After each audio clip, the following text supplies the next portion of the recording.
and deception. This is Truth Frequency Radio.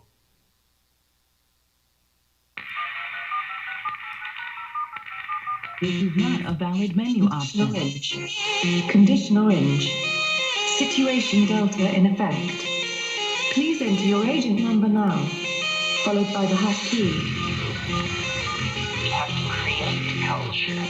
Don't watch TV. Don't read magazines. Don't even listen to NPR. Time comes when silence is betrayal.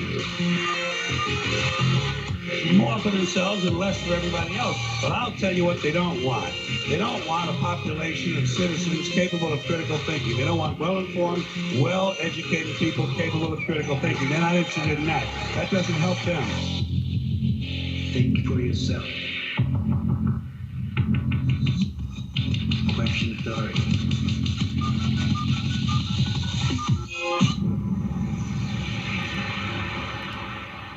This code has been compromised.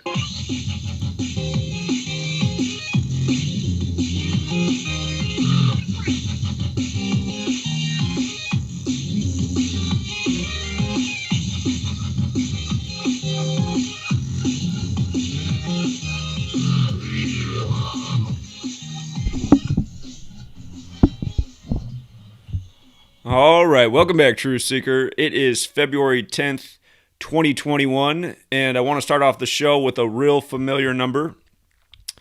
Donald Trump's second impeachment has begun, and we're in the Senate once again.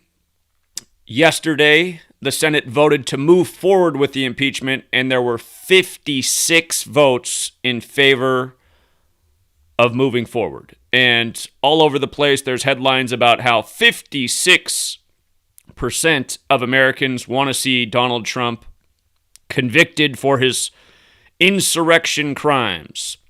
And remember, the first impeachment of Donald Trump in the House happened December 18th, 2019.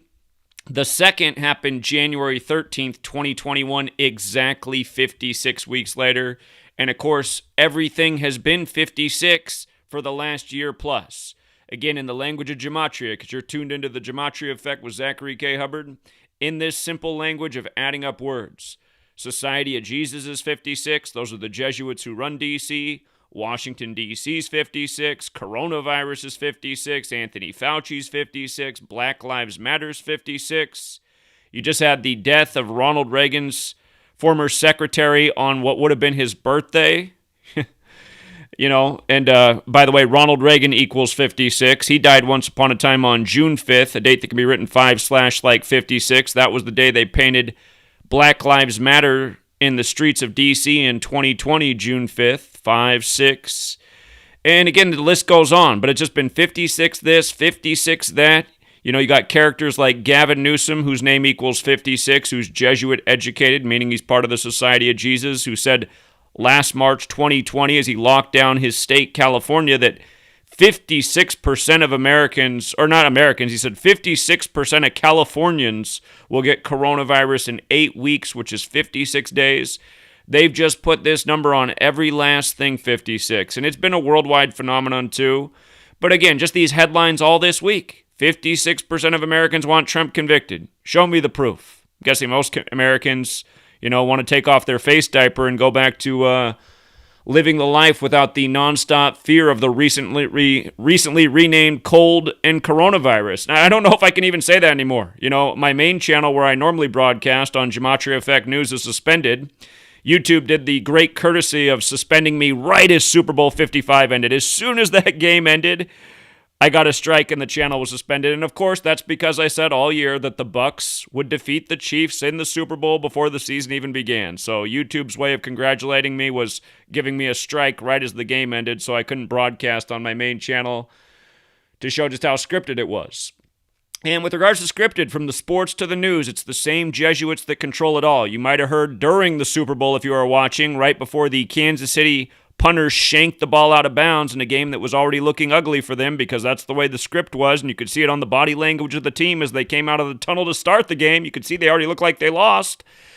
But as he shanked the ball out of bounds, they mentioned that he went to a Jesuit high school. They had to get that Jesuit reference in there for the Chiefs kicker. And you might have noticed that Tom Brady, at the end of Super Bowl 55, had 201 passing yards, that old 201, like the Jesuit orders 201, like Event 201, the coronavirus outbreak simulation right before the coronavirus outbreak. Again, like Pope Francis, Mr. 201 himself, like Ignatius of Loyola, the founder of the Jesuits, Mr. 201. Again, you follow these numbers, 56, 201, they have everything to do with the Jesuit order. The Jesuit order 201, Society of Jesus 56. And just to make a couple more examples here, bringing it back to the insurrection, don't forget Hollywood, which is controlled by the Jesuits, put out the film Captain America Civil War, May 6th, 2016, exactly 56 months before the insurrection in Washington, D.C. on January 6th, and in Gematria, Civil War equals 56 as well. And then adding insult to injury, recall after the killing of George Perry Floyd, 201, after the supposed killing, I should say, that whole thing was made for TV theater, but after his killing, all the statues came down of the Confederates, and the only Confederate statue in D.C. was Albert Pike, the war general. His statue was taken down on June 19th, and from the day his statue was taken down to the staged insurrection in D.C. on January 6th was exactly 201 days later. And the word Confederates 201, like George Perry Floyd's 201, like the Jesuit Order's 201. And don't forget, we told you that there'd be major symbolism with the Confederacy on January 6th before it happened. The Civil War began in 1861. January 6th can be written 6/1 like 61. And don't forget that in 2020, NASCAR, the Southern sport, banned the Confederate flag on June 10th. And then the next day, June 11th, the market fell 1,861 points, like how the Civil War began in 1861. So again, all this stuff is a complete joke. It's all staged. Super Bowl 55, completely staged and scripted. The Capitol insurrection, completely staged and scripted. And when you have Gematria, you can see through this even more transparently than you should already be able to see through it. And you can see exactly who's responsible. The same Jesuit order that gave us the language, that gave us the calendar, that's been controlling history this way since the 16th century. And for anyone who doubts that, again, it's all facts. English is credited to a Catholic monk, Burfirth. English is over 1,000 years old now, credited to a Catholic monk. In the 16th century, after the Jesuits brought in after the Catholic Church brought in the Jesuit order, it was just decades after that the Gregorian calendar rolled out and English was standardized as a 26-letter alphabet. It's not hard to see who put it together. The same people that encoded all their rituals into the language, and the same things go on to this day with the same numerical patterns. That 56 goes back to 1556 when Ignatius of Loyola died, the founder of the Jesuits. And again, Ignatius of Loyola equals 201, the founder of the Jesuits. Jorge Mario Bergoglio equals 201. That's Pope Francis, the first Jesuit pope. Is it a coincidence that he lives in Suite 201 at the Vatican, a room that no pope has ever lived in before, but the first Jesuit pope lives there? And it's called the Domus Sanctae Martae, which equals 201? Of course not. These people are fascinated with these numbers. They perform so many rituals around these numbers. And again, it's exactly like how we told you Joe Biden would be the winner of the rigged election because it also had everything to do with 201. His son died at age 46, 201 days before Pope Francis's birthday. And then on Inauguration Day, 20/1, he gets confirmed as the 46th president, exactly 46 weeks after the Pope's birthday, when Catholic equals 46, and the only Catholic president to date was JFK, who was killed at age 46. Not to mention John F. Kennedy and Pope Francis both equal 59, and this was the 59th presidential election. That's how synced up and ritualistic it all is. And don't forget, the same man who did the funeral for 46-year-old Beau Biden, I should have his name up on the screen right now because his name is escaping me, but his full name equals 201. He did the funeral for Beau Biden, and he was right there next to Joe Biden on Inauguration Day, 20/1, like 201, as Biden had his hand on that big old Bible. being confirmed as the 46th president. Same man who did the funeral did the inauguration. And don't think Trump's not part of it, too. Again, Donald Trump had the New York Cardinal Dolan at his Republican National Convention on day one, giving it the blessing, and it was 201 days after Dolan's birthday. Donald Trump, Jesuit educated. 2020, the year of 56, was 56 years after Trump's Jesuit education began. And that's why this whole theater show, this impeachment, just another distraction for the American people, is another 56 show. That's all it is, you guys. That's all this stuff is, from the football games to the, contrived federal government. All of it is just a distraction because we're all just a bunch of slaves on a big slave ship living under maritime law, and all they want us is constantly distracted with the latest news, with the latest game, and not thinking about our reality, about how we all have to work around the clock, pay all these taxes, constantly be bombarded with propaganda, fear, poisoning, negativity. That's all it is in America. Propaganda, distraction. Propaganda, distraction. Do this or else. Follow these rules or else. But remember, you're free. You're free, except for don't smoke that plant over there. You can sit in this cell over here, but you're so free. Again, it's just a big nation of lies. Big nation of lies and nonstop crap by the numbers. It's all America ever was. It's all it's ever going to be unless people wake up, pull their heads out of their collective rear ends. So I'm going to keep it short and sweet tonight with the intro. I'm going to go out to the calls. If you want to phone in tonight, the number's 213-233-3998. Just remember the rule on Wednesday nights.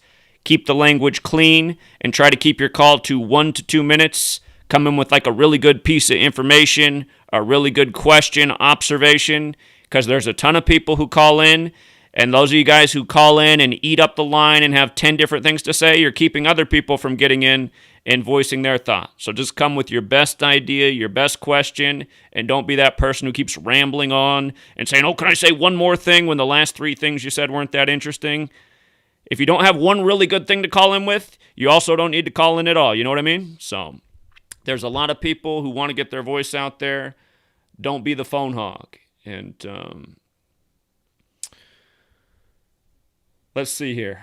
With that said, we're going to go out to our first caller. Colorado, what's up? You're on, Colorado. Colorado? Well, he hung up. I don't know why. Let's go out to Michigan. What's going on, Michigan?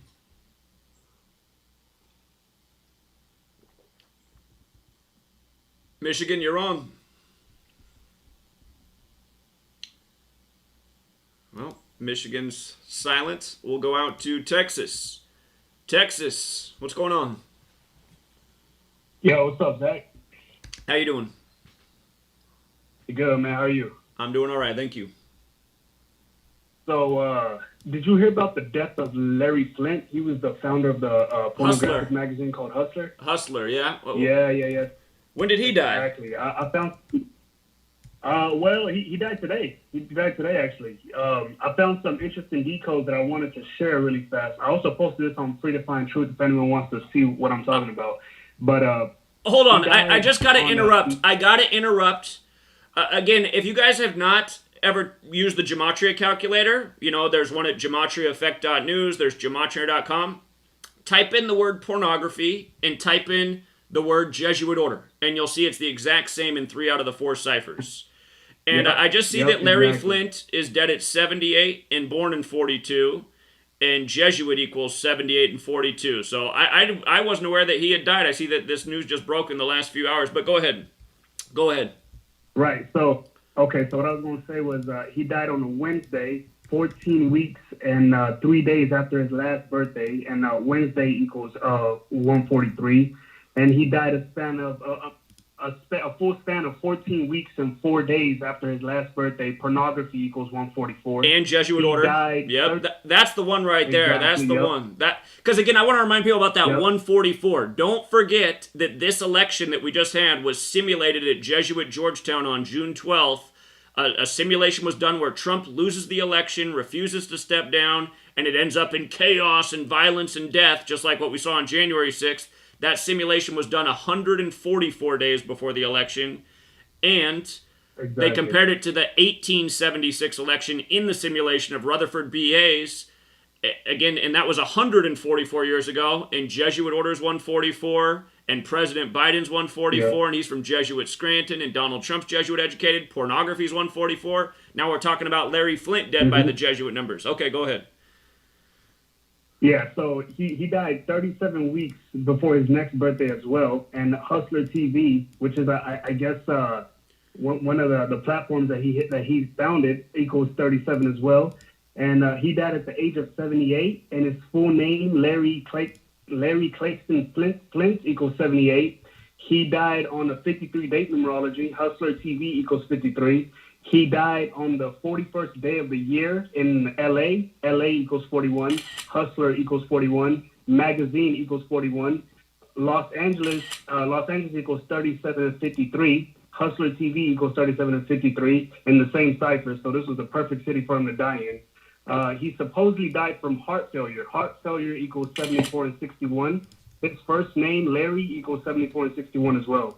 He published his first adult magazine in the year 1974 and is now dead from heart failure 74.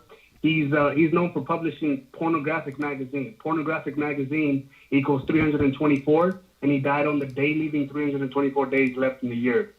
He died on 33 and 12 date numerology. Sex equals 33 and 12. And also adding on to the number 12, his age of death, 78. 78 is the 12th triangular number. Also, he was labeled as a magazine founder. Magazine founder equals 78. Now, what's really interesting is he supposedly had an assassination attempt on his life that left him paralyzed from the waist down. And this incident took place in the year 1978, and now he's dead at 78. That's very interesting. And again, the Jesuit numbers all over it. And again, just a reminder who runs the show. And here's something I noticed that you didn't say. From the day that he was, I've been decoding the news all day. Everything today is 102 in the news because today can be written 10/2. He's dead on his 102nd day of his age on 10/2. And don't forget, Jesuits, Art of War, which they translated equals 102. And trust me, part of their strategy is pornography. Because again, it's all about keeping us just so content on the slave ship. You want to know why the men aren't standing up and fighting back against tyranny? They're watching their sports games. You know, they're jerking it in front of the computer right now. They're saturated in pornography. This is all reality, you guys. And again, the Jesuits love that number 102. So many 102 rituals they do, too. So, I mean, it's not hard to see who was really behind Larry Flint. And, yeah, he couldn't have died in a more Jesuit ritual. So, appreciate it, man. Yep. Yeah, absolutely, Zach. Thank you for what you do, man. Yeah, you're welcome. You have a good night. Oh, you too. All right. Good job there. I wasn't even aware of that. I missed that headline. Let's go out to New York City. What's up, New York? Hey there, Zach. How are you doing? Great to talk to you again. It's been a while. Yeah. You know, I've been following you all this time, and so I have a couple of points I wanted to touch upon, Zach. Recently, I don't know if you saw it on CNN. They had a report about the QAnon conspiracies, right? Right. And in which they talked about everything that we've been discussing here on our channel. So I was like amazed. This is like Anderson Cooper goes. He was talking about satanic rituals, drinking of blood, and he was talking about pedophilia and all the Hollywood people. And this is what the QAnon people think of us. And, you know, he was interviewing a QAnon guy, you know, one of those guys who's a reformed QAnon guy. And he asked him, like, do you really think I'm drinking blood and I'm doing satanic sacrifices? And I was amazed at all this, and I was waiting to see, are they going to come and talk about Gematria now, right? I mean, they've been everything. And then he's like, bingo, just as I thought about it, right there, the guy goes, these QAnon people are always waiting for Trump to give them signs of different kind of signs. And all of a sudden, he always is mentioning the number 17. And these QAnon people are always excited about the 17. He gives them all these clues of 17. And guess what 17 is? In the letters, the number 17 is the letter Q, you know? That's as far as he goes with Gematria. So I was amazed at the fact that, you know, when he talked about the conspiracies, he really laid out all this, right?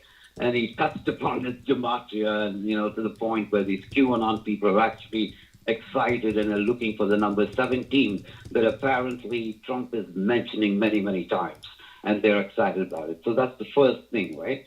The second thing I wanted to tell you, Zach, quickly is that, and I want to wait and see what you'd say about this, is that if, according to CNN, right, the Capitol insurrection, when they actually went into the Capitol, it began, guess what time they said? 2:23. You get it? Like 3:22 backward. Right. 2:23. I was like, what? Why can't it be? You know, I was like, amazed. Like, and they showed the clock, and they showed the people running in, and they're like, oh, just exactly at 2:23 p.m. You know, the insurrection starts, and they're all running in, right? So I was amazed at that 2:23, which is actually backward to 3:22, and the Q17 connection. And so, what do you think about it, Zach? I don't know if you saw all this. Well, I mean, it's just par for the course. And with regards to the whole 322 thing backwards, again, all this was in the lead up to Biden, and Biden passed the crime bill in 94. That was the 322nd bill that year, 322, and he took the vaccine right at 322 sharp on the nose, as we documented when it happened. That was amazing. That was amazing. I saw that when you put that up there. I was the first guy watching that one when he came right up to me. 322 is when he gets the vaccination. What the heck is that all about? It's just par for the course. And by the way, I just looked at what Larry Flint alone equals in Gematria. I just realized Larry Flint alone equals 56, like Society of Jesus. So I mean, it's just you learn the numbers these people work by. They're everywhere. They work around this code. They put them in front of your face every single day. I mean, it's just what they do. So. Right. Unbelievable, Zach. Listen, great work you're doing. Keep up the great work. It's constantly amazing as this thing plays out, right? You know, and it's like, and it's very few of us that are really observing the reality, you know? Most people are like, just like, boom, zombies. All right, Zach. All great right. talking to you. Appreciate it. Keep up the great work. Will do. Thanks for that observation. You have a good night. Thanks. You too. Bye. All right, let's go out to Milwaukee. What's up, Milwaukee? Hey, Zach. Yo. I'm going to try to be as quick as possible, and hopefully if you hear something that you like, just chime right in. Okay. I know there's a lot of calls. So from the date of the pandemic was declared to the Super Bowl was exactly 333 days.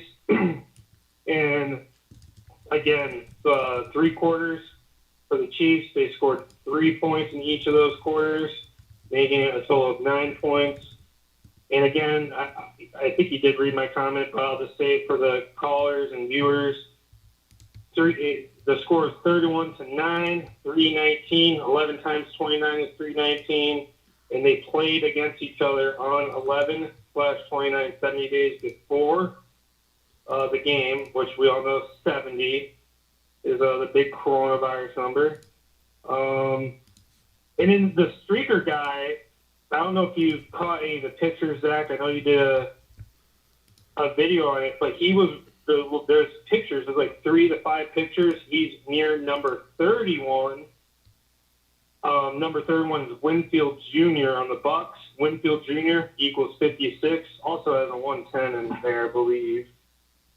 And then when I was watching the video with Yuri, remember he was 31 years old and running around near number 31, and the final score is 31. And when I was watching the video, when it looked like they nabbed him, was right around the 31-yard line.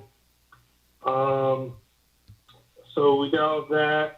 And obviously Chiefs and Brady equals 31. The final score, we had a 50-day numerology that day. That was the 52nd day of the Pope's age. And the Pope and Pope Benedict both got their second shots of their vaccine on February 5th. That was the 50th day of the Pope's age and 70 days until Pope Benedict's age. So we had some more coronavirus and 50 with... But that guy that was running around, he was from Boca Raton, Florida. Boca Raton equals 35 and 55. Of course, and then 89, which I believe is 11th triangular number. And just going through my notes here, it looks like is...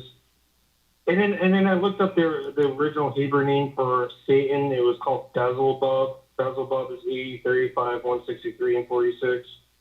And you got Tom Brady, 46, 35. You know, Satan, 35, 80. So I don't know if you ever heard of Beelzebub. I guess that was the original name in Hebrew. But yeah, that's all I have. If you have any thoughts on that. Yeah, great research. Very good observations. I appreciate it. So thank you. Yep, no problem. All right, you have a good night, man.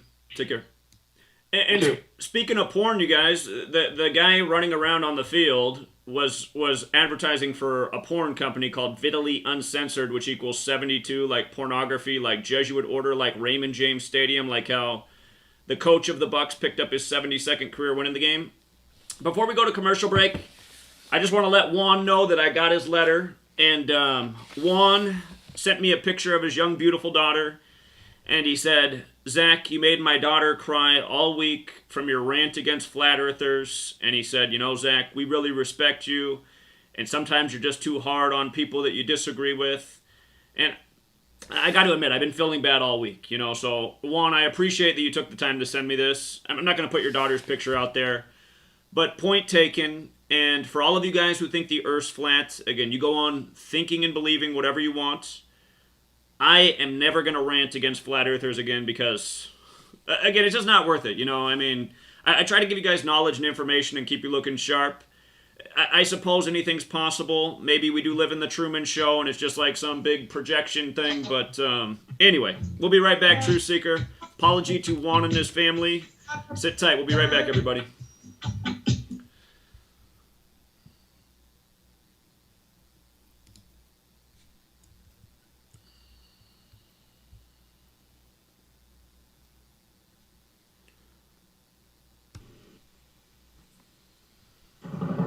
Hey everyone, it's Chris Gio, founder of Truth Frequency Radio and host of Beyond the Veil. The mainstream media and establishment are running scared right now, and they've prominently featured TruthFrequencyRadio.com as number 89 on the federal government's hit list, also known as the fake news list, which is essentially a list of sites slated for censorship on Facebook, YouTube, Google, and other social media. Now is the time for you to get involved. Share your favorite TFR shows far and wide on forums and social media. Tell your friends and family about your favorite shows. If you're a business owner, get in touch with us to feature your product or service right here on TFR. And if you haven't done so already, become a TFR supporter now and get unlimited commercial-free downloads in high quality. Visit truthfrequencyradio.com/signup. Thank you for making TFR the leader in independent and uncensored talk radio. Truth Frequency Radio, your protection from deception. Balance of Nature's fruits and veggies in a capsule. It's a great product. And the one thing I like about it the most is that when you open the bottles, you can smell like the scent of the fruits and veggies. It's no genius thing to it. It's really just fruits and veggies, which everyone needs. And you guys kind of put it in a way where you can take it easy and you can get it, and it's natural, and that's what I like about it. Yeah, I like the product, and I've taken it, and it's definitely made me feel a lot better. You know, I am a healthy person to begin with, but it's definitely good prevention, and it's definitely gives me energy, and I feel like it's a natural thing. I like it. I really do. For a limited time, use discount code TALK to receive a 50% discount on your first preferred whole health system and have it shipped to you free. Call 1-800-246-8751 or go online to balanceofnature.com. Again, use discount code TALK. He was the deputy director of MI6, Britain's most senior diplomat. He was knighted by the Queen and in charge of thousands of highly trained spies. But he was also a member of the Paedophile Information Exchange. He had 45 diaries full of sex fantasies with children. His friend was the private secretary of Margaret Thatcher.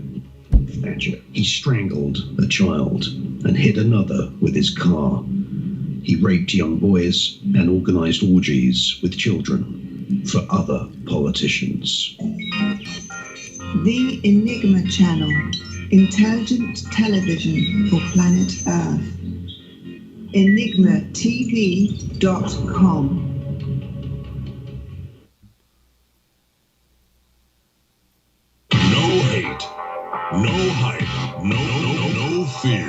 We are TFR Frequency Radio.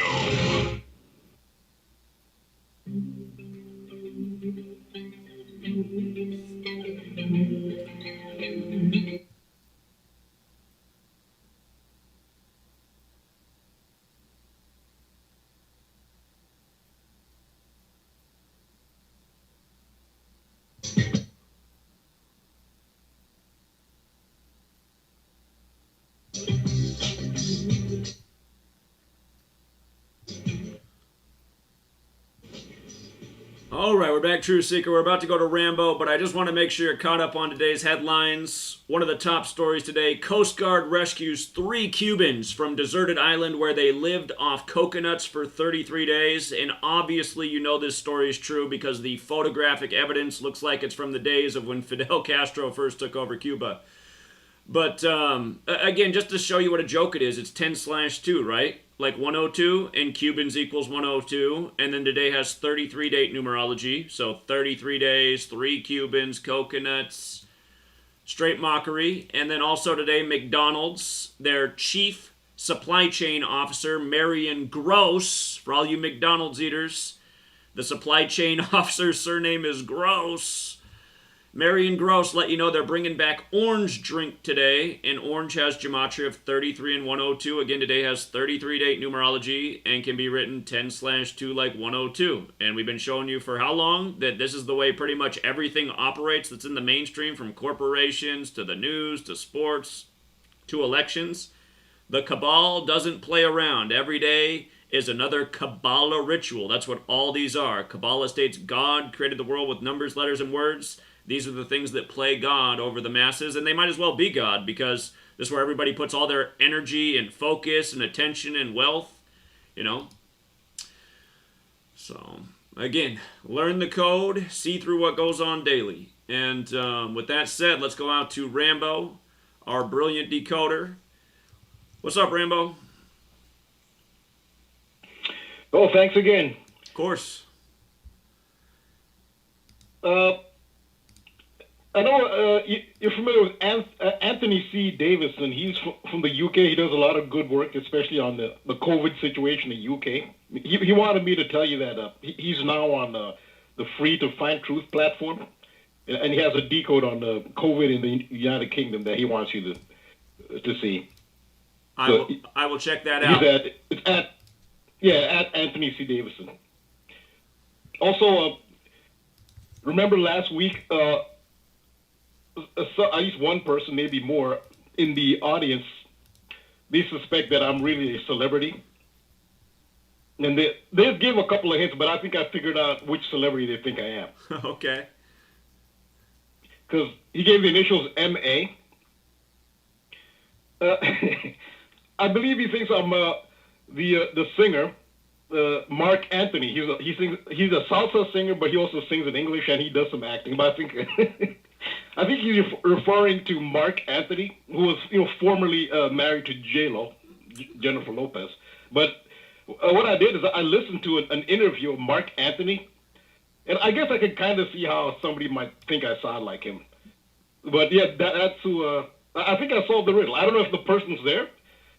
Of course, they'll say, "Yeah, I know because I'm him." But no, I think I solved the riddle. I think he thinks I'm Mark Anthony. But yeah, and also I'm sure you look up where he's from. He's actually from New York. He doesn't really have a New York City accent. So yeah, I think that's the riddle. I believe I solved it. You could be correct. I'm paying attention to the chat to see if they speak up. They might not know that we're on Gematria FX Sports tonight. I'm sure a lot of people do not know that my channel's suspended, but I'm keeping my eyes lit. Okay. So. Yeah. Yeah. So yeah, I'm pretty confident I solved the riddle, but he'll say I know because I'm him. Like anyway. As I've discussed at length on this show, there's a major event imminent. Even those who are not, quote-unquote, conspiracy-minded see this coming. And this is the inability of Joe Biden to complete his term as President of the United States of America, and his Vice President, Kamala Harris, becoming the 47th President of the United States. I put a post up, published it on GematriaEffectNews. It's titled House of Cards, Lupercalia, and the Joe Biden-Kamala Harris Narrative. That's on GematriaEffectNews. I just put that up. So when you put into context the ritual and esoteric basis of the founding of the United States, this comes as no surprise. And if anything, one wonders why this took this long to reach this point. The United States was founded on the sacred feminine principle and its metaphors and symbolism. The District of Columbia, the country's capital, gets its name from the Latin Venus Columba, the Roman goddess of love, the patron goddess of the United States being Columbia, who is unofficially depicted by the Statue of Freedom that sits atop the Capitol dome. The dome itself is an architectural representation of a breast or a womb. D.C. is between Virginia and Maryland, Virgin Mary, the Christian sacred feminine. And there's so much more that I've chronicled over the years.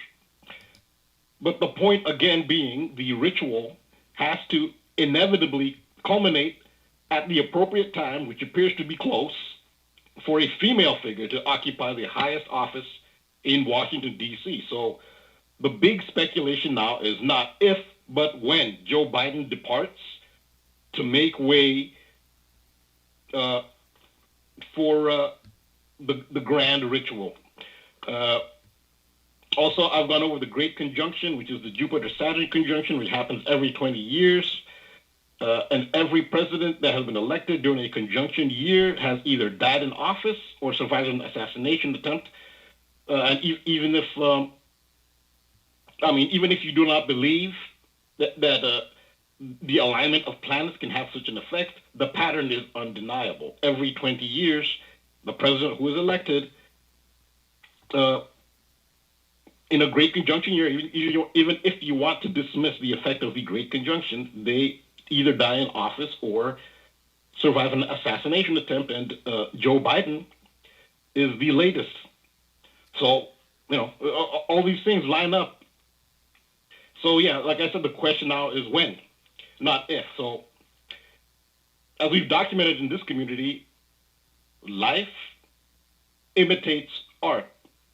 Another way of saying that predictive programming is coded into popular culture that accurately parallels real-life future events, the most recently celebrated being the March 19th, 2000, The Simpsons episode titled Bart to the Future, that features Lisa Simpson being inaugurated as the first female president of the United States in identical attire and accessories to Kamala Harris's appearance on her January 20th, 2020 inauguration.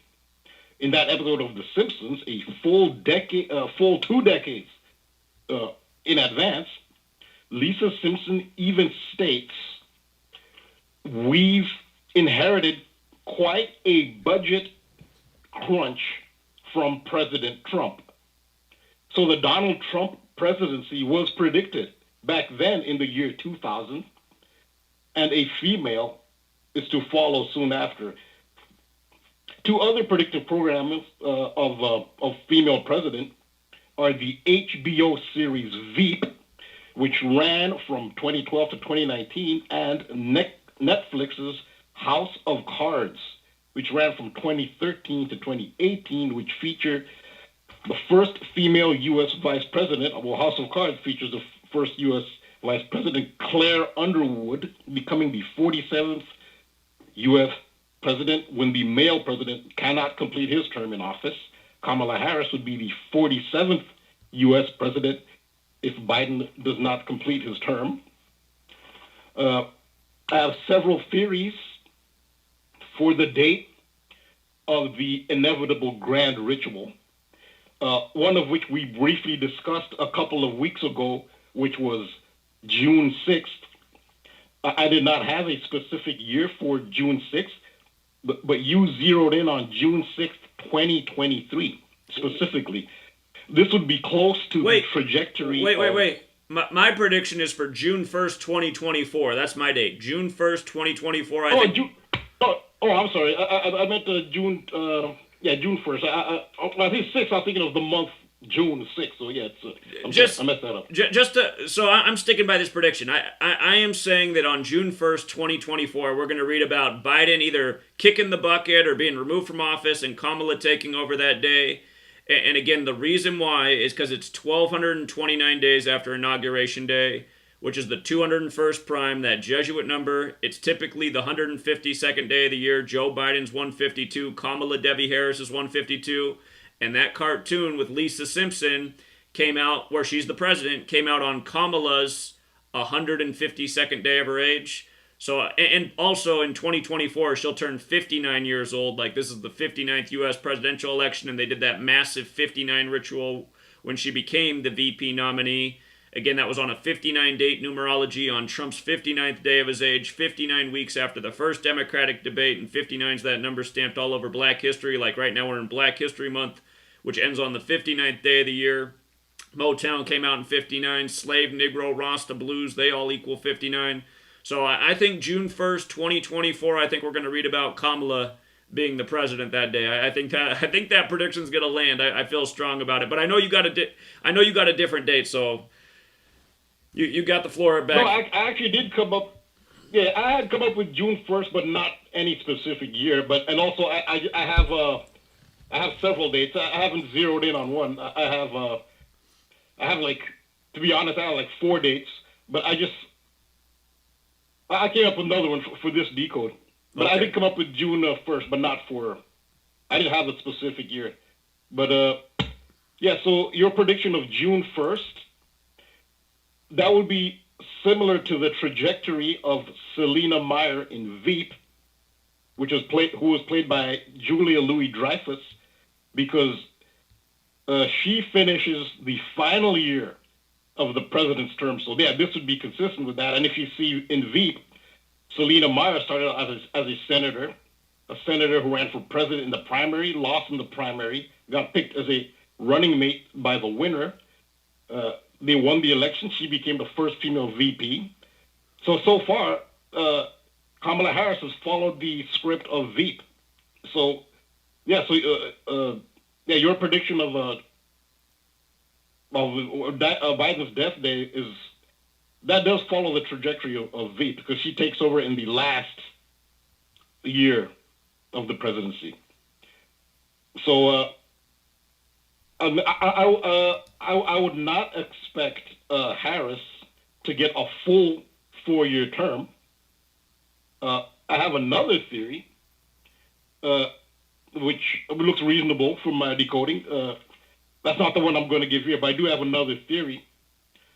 But I looked at House of Cards. So I wondered, okay, in House of Cards, which is always also very close, when does Claire Underwood, how soon into the administration does she take over? And it was in House of Cards, she takes over in less than a month. It was less than a month after the inauguration that Claire Underwood, who is also the 47th president, which is Kevin Spacey played the president in House of Cards.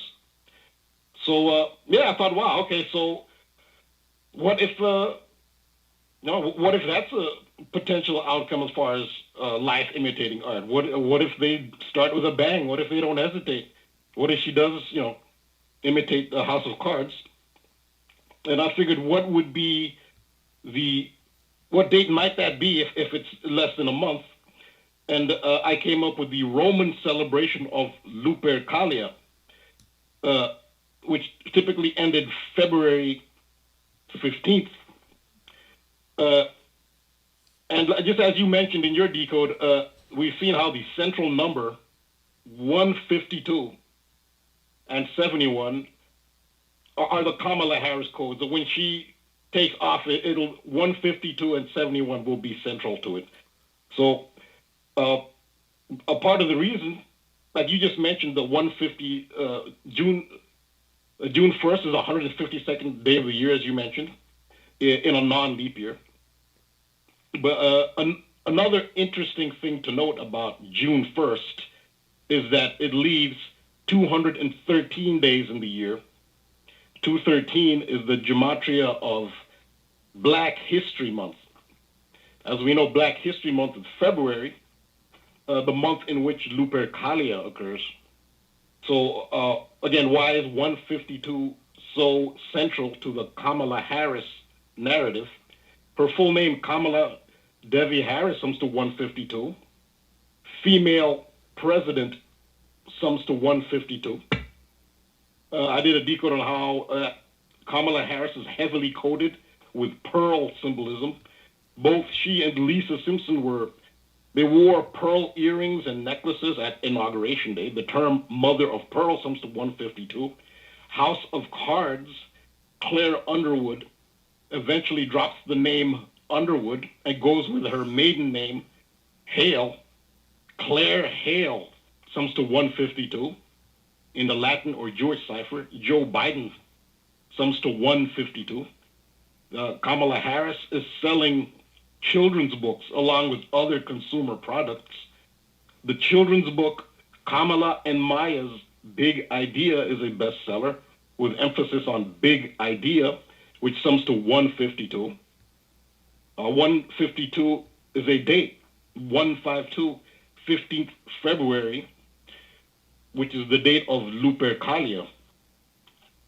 The date can also be stated and written February 15th or 215, with the first female vice president and later president of the United States in Kamala Harris's husband, Doug Emhoff, sees its first gentleman. The United States never had a first gentleman before, but a first gentleman sums to 215, like the date, February 15th.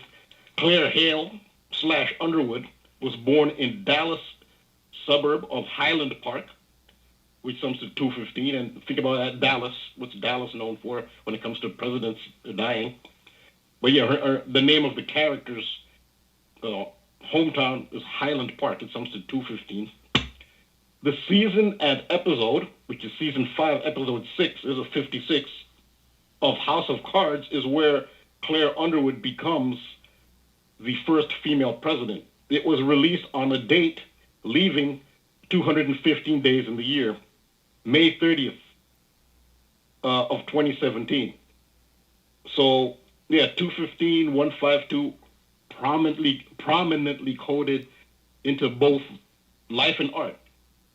February 15th or 15th February being the date of ancient Roman observance of Lupercalia. Washington, D.C. is nicknamed Rome on the Potomac. The two giant fascists above the speaker's chair in the United States House of Representatives tells you Rome still holds sway to a significant degree in the United States, in the world. According to ancient legend, Rome was founded by Romulus, who, along with his twin brother Remus, was nurtured by a she-wolf. The wolf is a symbol of Rome. Wolf in Latin is lupus, from which Lupercalia gets its name. I retrieved an article from your old freetofindtruth.blogspot in which you linked the 2015 NBA Finals with Lupercalia, because the Golden State Warriors were in that final, but you linked it to Lupercalia. And you pointed out that Lupercalia sums to 98, but female wolf also sums to 98. You also noted in your article that the 98th element on the periodic table is Californium. Again, this is relevant to Kamala Harris because she hails from California. And also Catholic president sums to 98. This also brings up a story. I'm surprised it's not more widely known.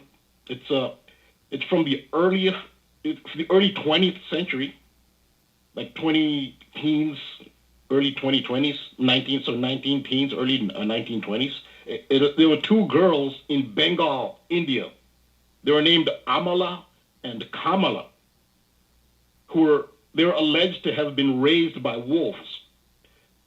Even if you just do a web search, Amala and Kamala, you'll have a whole slew of articles on these two girls in India who were raised by wolves, and they thought that they were wolves. So I have to credit a member from the community, C-Chev. She's the one who found that story for me. But yeah, there was a story of a Kamala raised by wolves. So yeah, you can look into that. Another parallel with House of Cards and quote-unquote reality is that Claire Underwood and Frank Underwood, who are Democrats in House of Cards, they take office after their Republican opponent in the primaries. Their Republican opponent in the general election. His name was Will Conway. He protests after he loses that the election was stolen. So that's another parallel. In Lupercalia, the priests of the cult they were all of elite bloodlines, so not just anyone could become a Lupercalia priest. And they were known as Brothers of the Wolf, which sums to 215, like the date February 15th. One collegia, which is like one branch of the religion, I guess you could call it Lupercalia religion, one branch of their priesthood was called the Fabiani. Fabiani was named after one of the most ancient elite Roman families, Fabia. This is where we get the name for the British Fabian Society, of which George Orwell, whose real name is Eric Blair, was a member. The original coat of arms of the Fabian Society featured a wolf, poorly disguised as a sheep.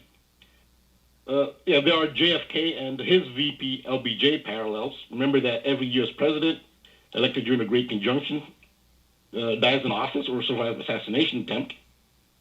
Well, JFK was elected during a conjunction year. He was on that list. And LBJ was famously sworn in on November 22nd, 1963, at 2:38 p.m. So 2:38 is like the date 238, 23rd August, which is the birthday of Kamala Harris's father, Donald J. Harris. Claire Underwood sums to 238. 238 definitely is a number for vice presidents becoming presidents. February 15th is the Ides of February, which sums to 1122, like the date of JFK's assassination. The Ides of February sums to 1122 in the Sumerian cipher. And Lupercalia is also called, in Latin, Dies Februatus, which sums to 1122 as well. I think it's English extended. It's also interesting that considering that JFK was shot in Dallas, Claire Underwood is from Dallas. The character Claire Underwood is from Dallas, and the actress who plays her, Robin Wright, is also born in Dallas. Like for Dallas, Texas, sums to 71. The list of 71s is just, I've mentioned them before. But this is one last thing, is that Kevin Spacey, who plays the 46th president, Francis Underwood, who was removed from House of Cards, he was removed from filming, after allegations of sexual assault were levied against him. So his character resigned from office and then later died on the show. But after the scandal was over and he'd been removed from the show, Kevin Spacey, he acted in a small film which he put up on his YouTube channel. And the name of the film on Kevin Spacey's YouTube channel was called Let Me Be Frank.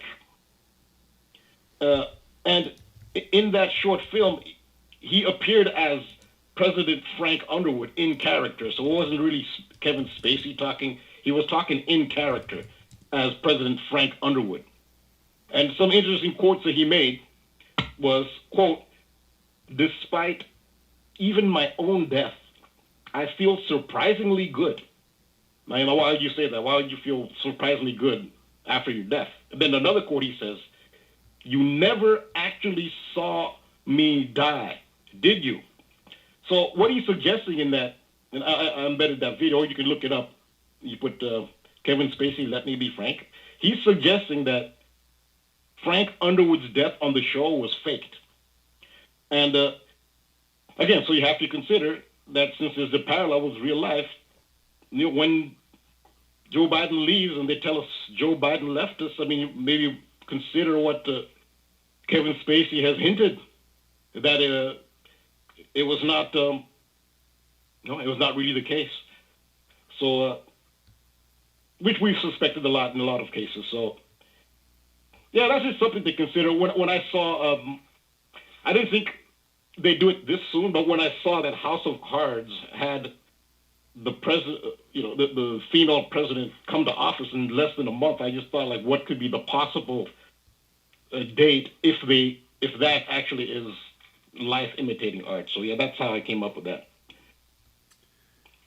Indeed. Great research as always, Rambo. And the other thing about February 15th, the only thing that you didn't mention is it's the 46th day of the year in light of Biden being number 46. So that would be interesting if he bit the dust right off the bat. And if he were to, that date would make a lot of sense. So you make a lot of great points. We'll see what happens.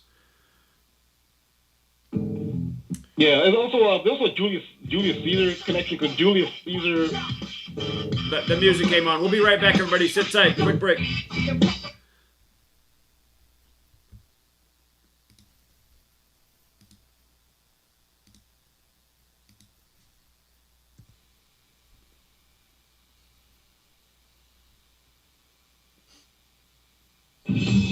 Truth Frequency Radio is your #1 source for news and information without the hate, hype, and fear. We're proud to feature cutting-edge programs like The Christopher Everard Show, The Covert Report with Susan Lindauer, Enemy Within Radio with Tom Barnes, Freaky Friday with The Woo Crew, The Gematria Effect with Zachary Hubbard, America's Evil Genius with Travis Cook, Phoenix Rising Radio with Phoenix, Quantum Connections with Lucky, and dozens more. Did you know you can listen from any telephone by dialing 641-793-7117 or call into your favorite show toll free at 833-TFR Live.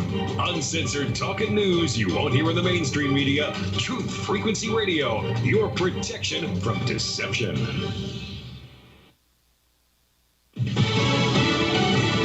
Day one in the books. I'm Lee Silicera, Fox News. House impeachment managers spent hours today making the case for senators to convict former President Trump on one article of impeachment, incitement of insurrection. Representative Madeline Dean pointed to Trump's own words. Donald Trump told his supporters they are stealing the election. They took away your vote. It's rigged. That was not true. According to judge after judge, the truth was exactly the opposite. Trump senior advisor Jason Miller says the case is weak. The Democrats can't have it both ways. They can't use words like singularly responsible regarding President Trump's speech from January 6th. The Senate will continue to hear arguments at noon Eastern tomorrow. Once House managers are done, Trump's legal team has its turn. The district attorney in Atlanta is now investigating whether Trump violated state law in early January when he asked Secretary of State Brad Raffensperger about finding enough votes to win the state. Trump denies putting pressure on Raffensperger. President Biden offers words of support and inclusion as he delivers comments at the Pentagon. It was President Biden's first visit to the Pentagon since his inauguration. In his, at times, personal message, the president praised the military's value in fighting COVID, addressing climate, and racial cooperation. You are essential to how we must rethink and reprioritize our security to meet the challenges of this century, not the last. And that, Biden says, will require a military that welcomes everyone. No matter their gender identity, sexual orientation, race, or religious background. The president says dignity and respect is owed to every person who wears America's uniform. Gernal Scott, Fox News. The controversial publisher of Hustler magazine, Larry Flynt, has died. He was 78. America is listening to Fox News.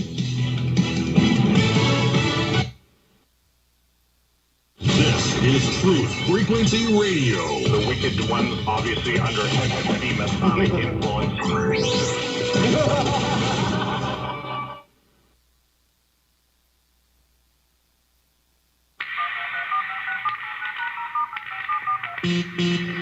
Condition orange. Condition orange. Situation Delta in effect. Please enter your agent number now, followed by the hash key. We have to create culture. Don't watch TV. Don't read magazines. Don't even listen to NPR. Time comes when silence is betrayal. More for themselves and less for everybody else. But I'll tell you what they don't want. They don't want a population of citizens capable of critical thinking. They don't want well-informed, well-educated people capable of critical thinking. They're not interested in that. That doesn't help them. Think for yourself. Question authority.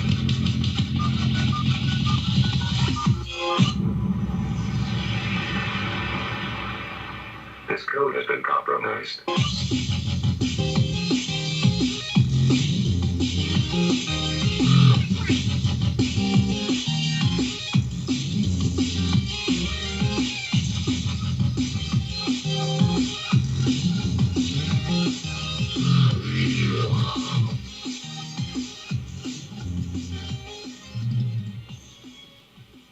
All right, we're back, Truth Seeker. Rambo got cut off by the commercial break, so we're going to let him finish his brilliant thoughts. And you still there, friend?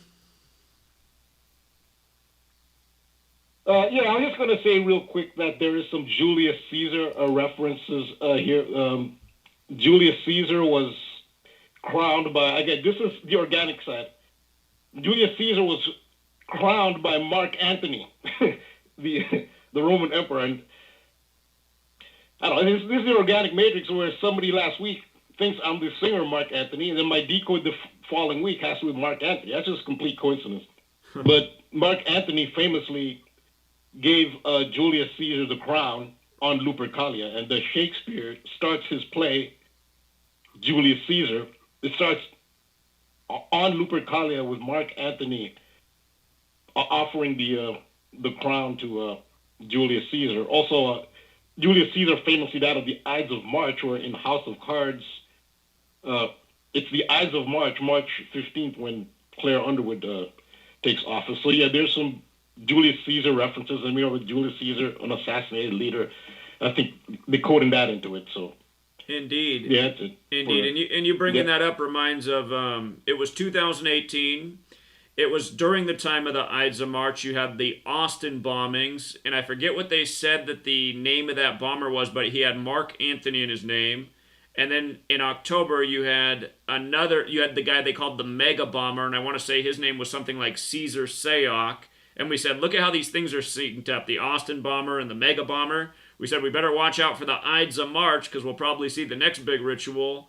And then next thing you know, you got the mass shooting on the Ides of March in New Zealand at Christchurch. And again, that's what they're doing. They're always laying down these little riddles for us and kind of forecasting the next big world event.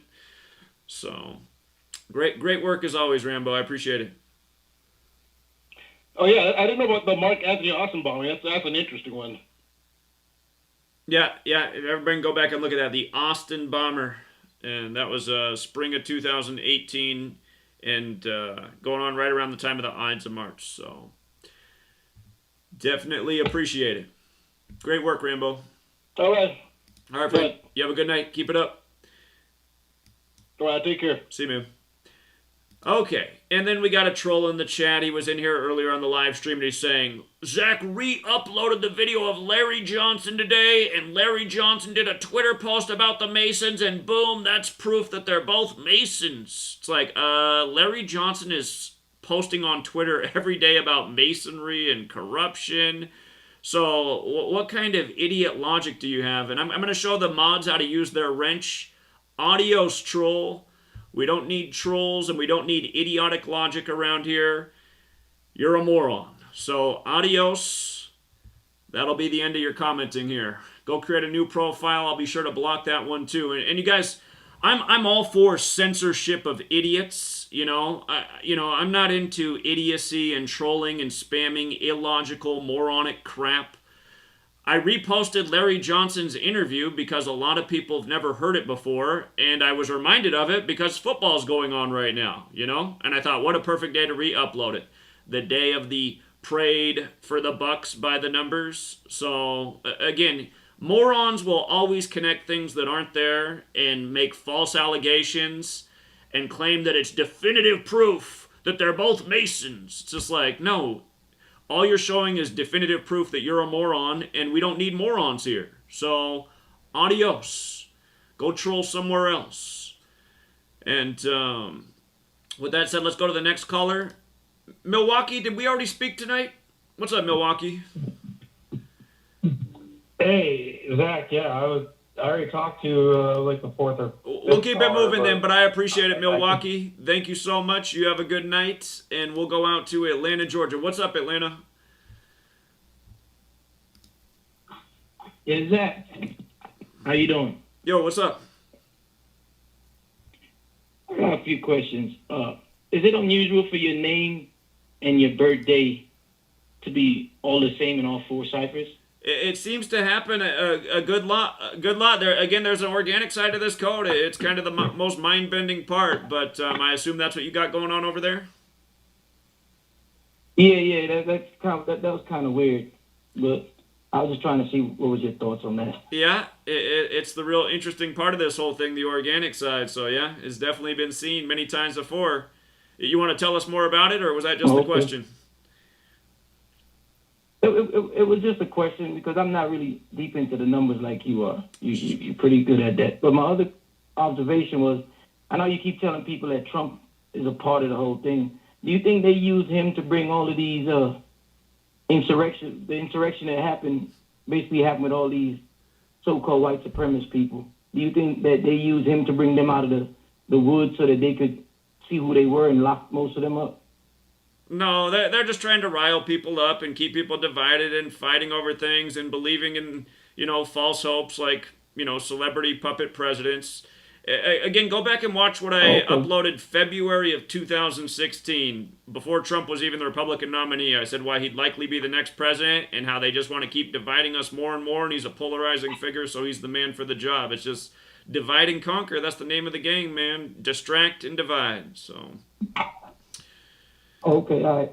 Yeah. I'll try to send you the ciphers, the numbers, and see if you could give me some more insight on what they mean. Okay, yeah, send me an email. I appreciate it, man. You have a good night.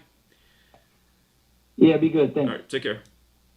All right, let's go on to Phoenix. What's up, Phoenix?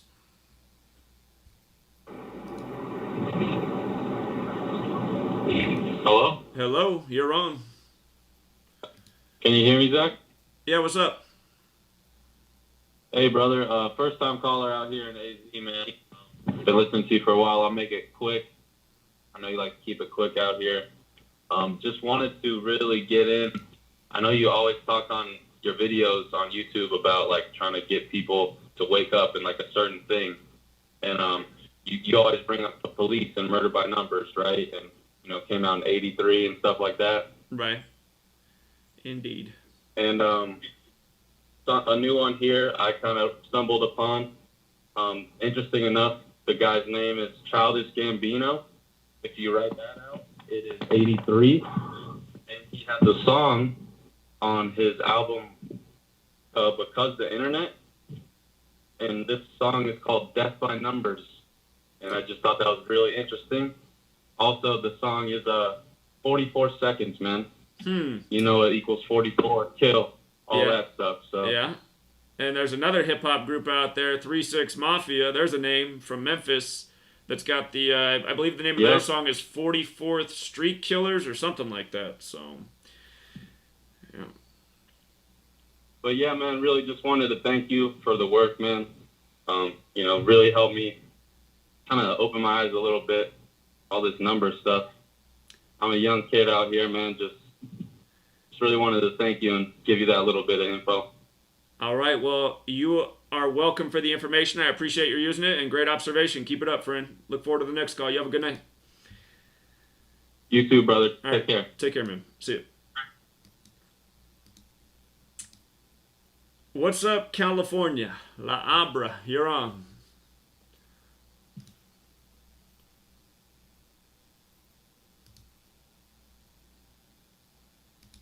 Caller, maybe just listening tonight?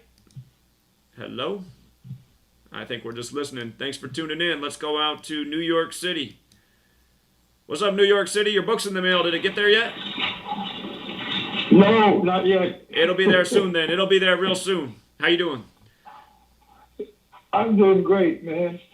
I'm just, you know what I want to do? I want to do like a 1 hour thing, just a quick thing from Brady, make a show my friends, because every time I tell them, say, listen, it's a script. Everybody thought me Tom terrific, the great, and they're all into it. You know what I'm saying? And I'm trying to make them know that Tom is a bum. Indeed. His whole career scripted. It's just such a joke. I mean, I don't know how people fall for this clown. So. I'm telling you. So, I want to do something about it. I show them, look at us, show them how much this thing is really, it's fake. Oh shit, it's fake. Indeed. And they're trying to push this gay agenda. You know what I'm saying? Indeed. They ain't seen it. You know what I mean? Yeah. You're lost, man. Whenever I get the book, I'll hook you up and make you know. All right? All right. I look forward to that, friend. It should be there very soon. You have a good night. Appreciate the call. Yeah. All right. You take care, man. Yeah, all right. All right. Yeah, you too. All right. See you. All right. Let's go out to New Jersey. From New York to New Jersey. What's up?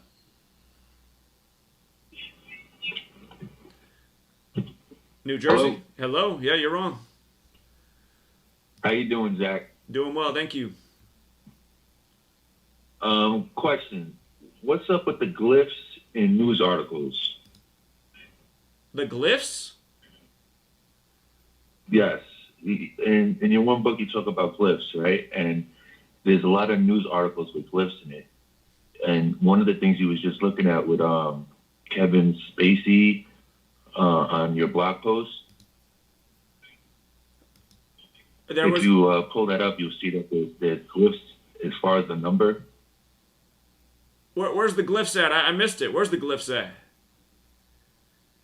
I'm waiting for it to change on the YouTube screen though, but it was talking about the second post that you had with the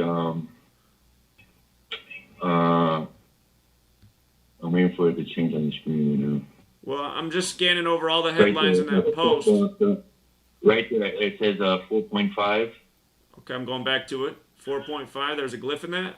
Kevin Spacey's bizarre video racks up 4.5 million views in 24 hours. Yes. You see how the 4 and the 4.5 is below the line. The 2 and the 4 is different fonts. Okay, but where's the glyph? In the actual title.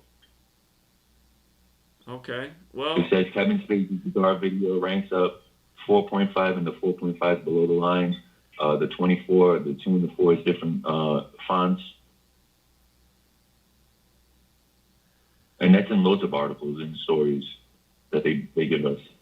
Well, so what glyph is that? I don't recognize what glyph that is.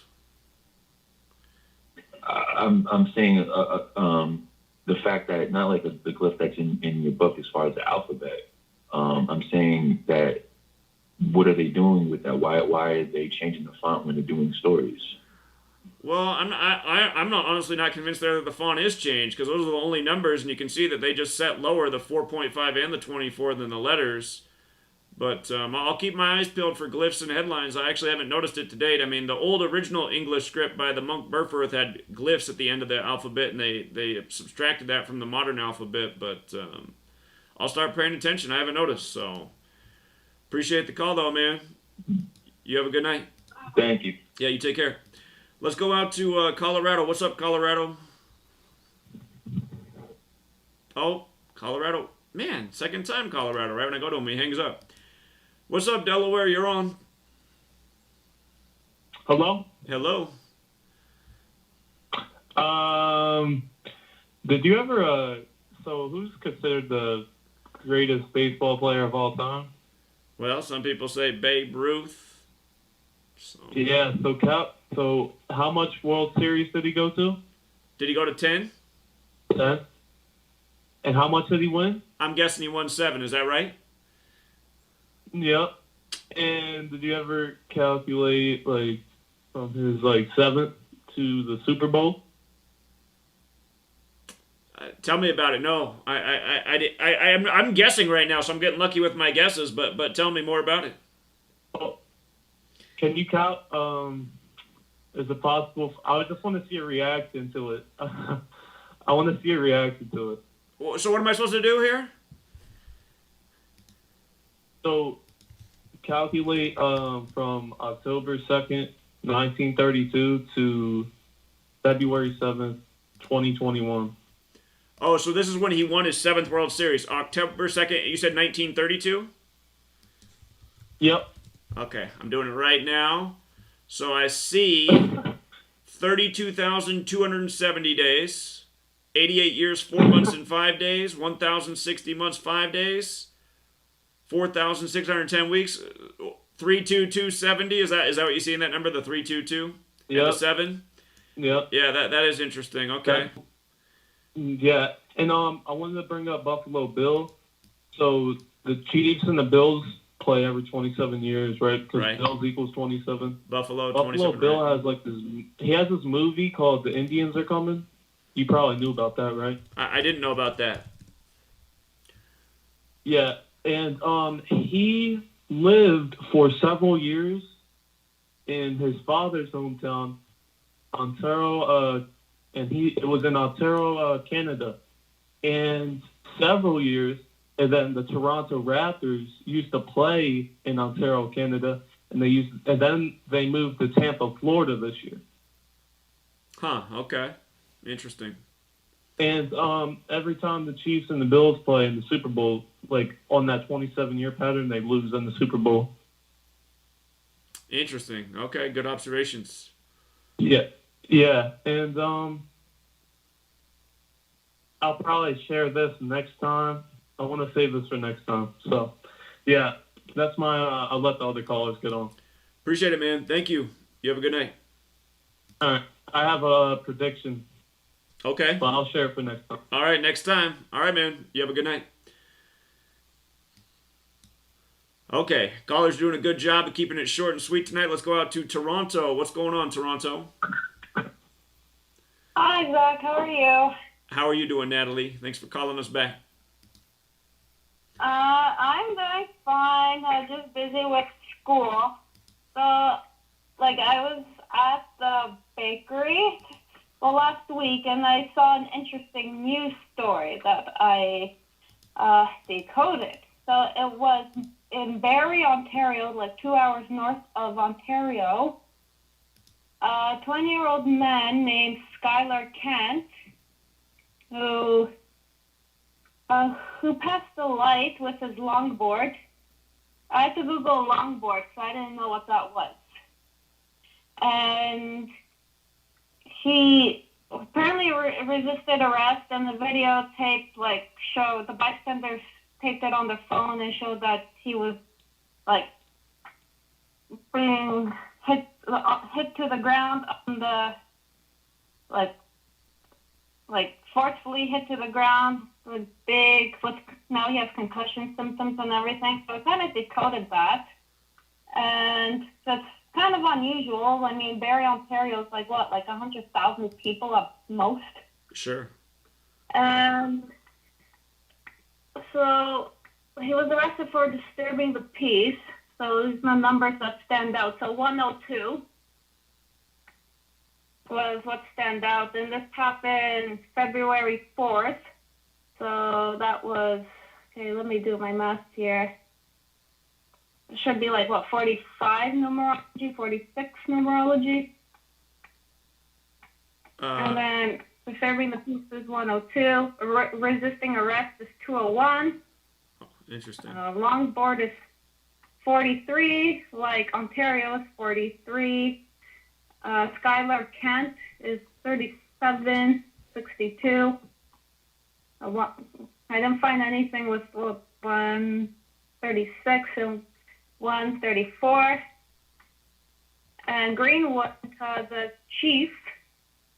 the police chief, there was 38, and like, hello, 38, familiar number friend. Right.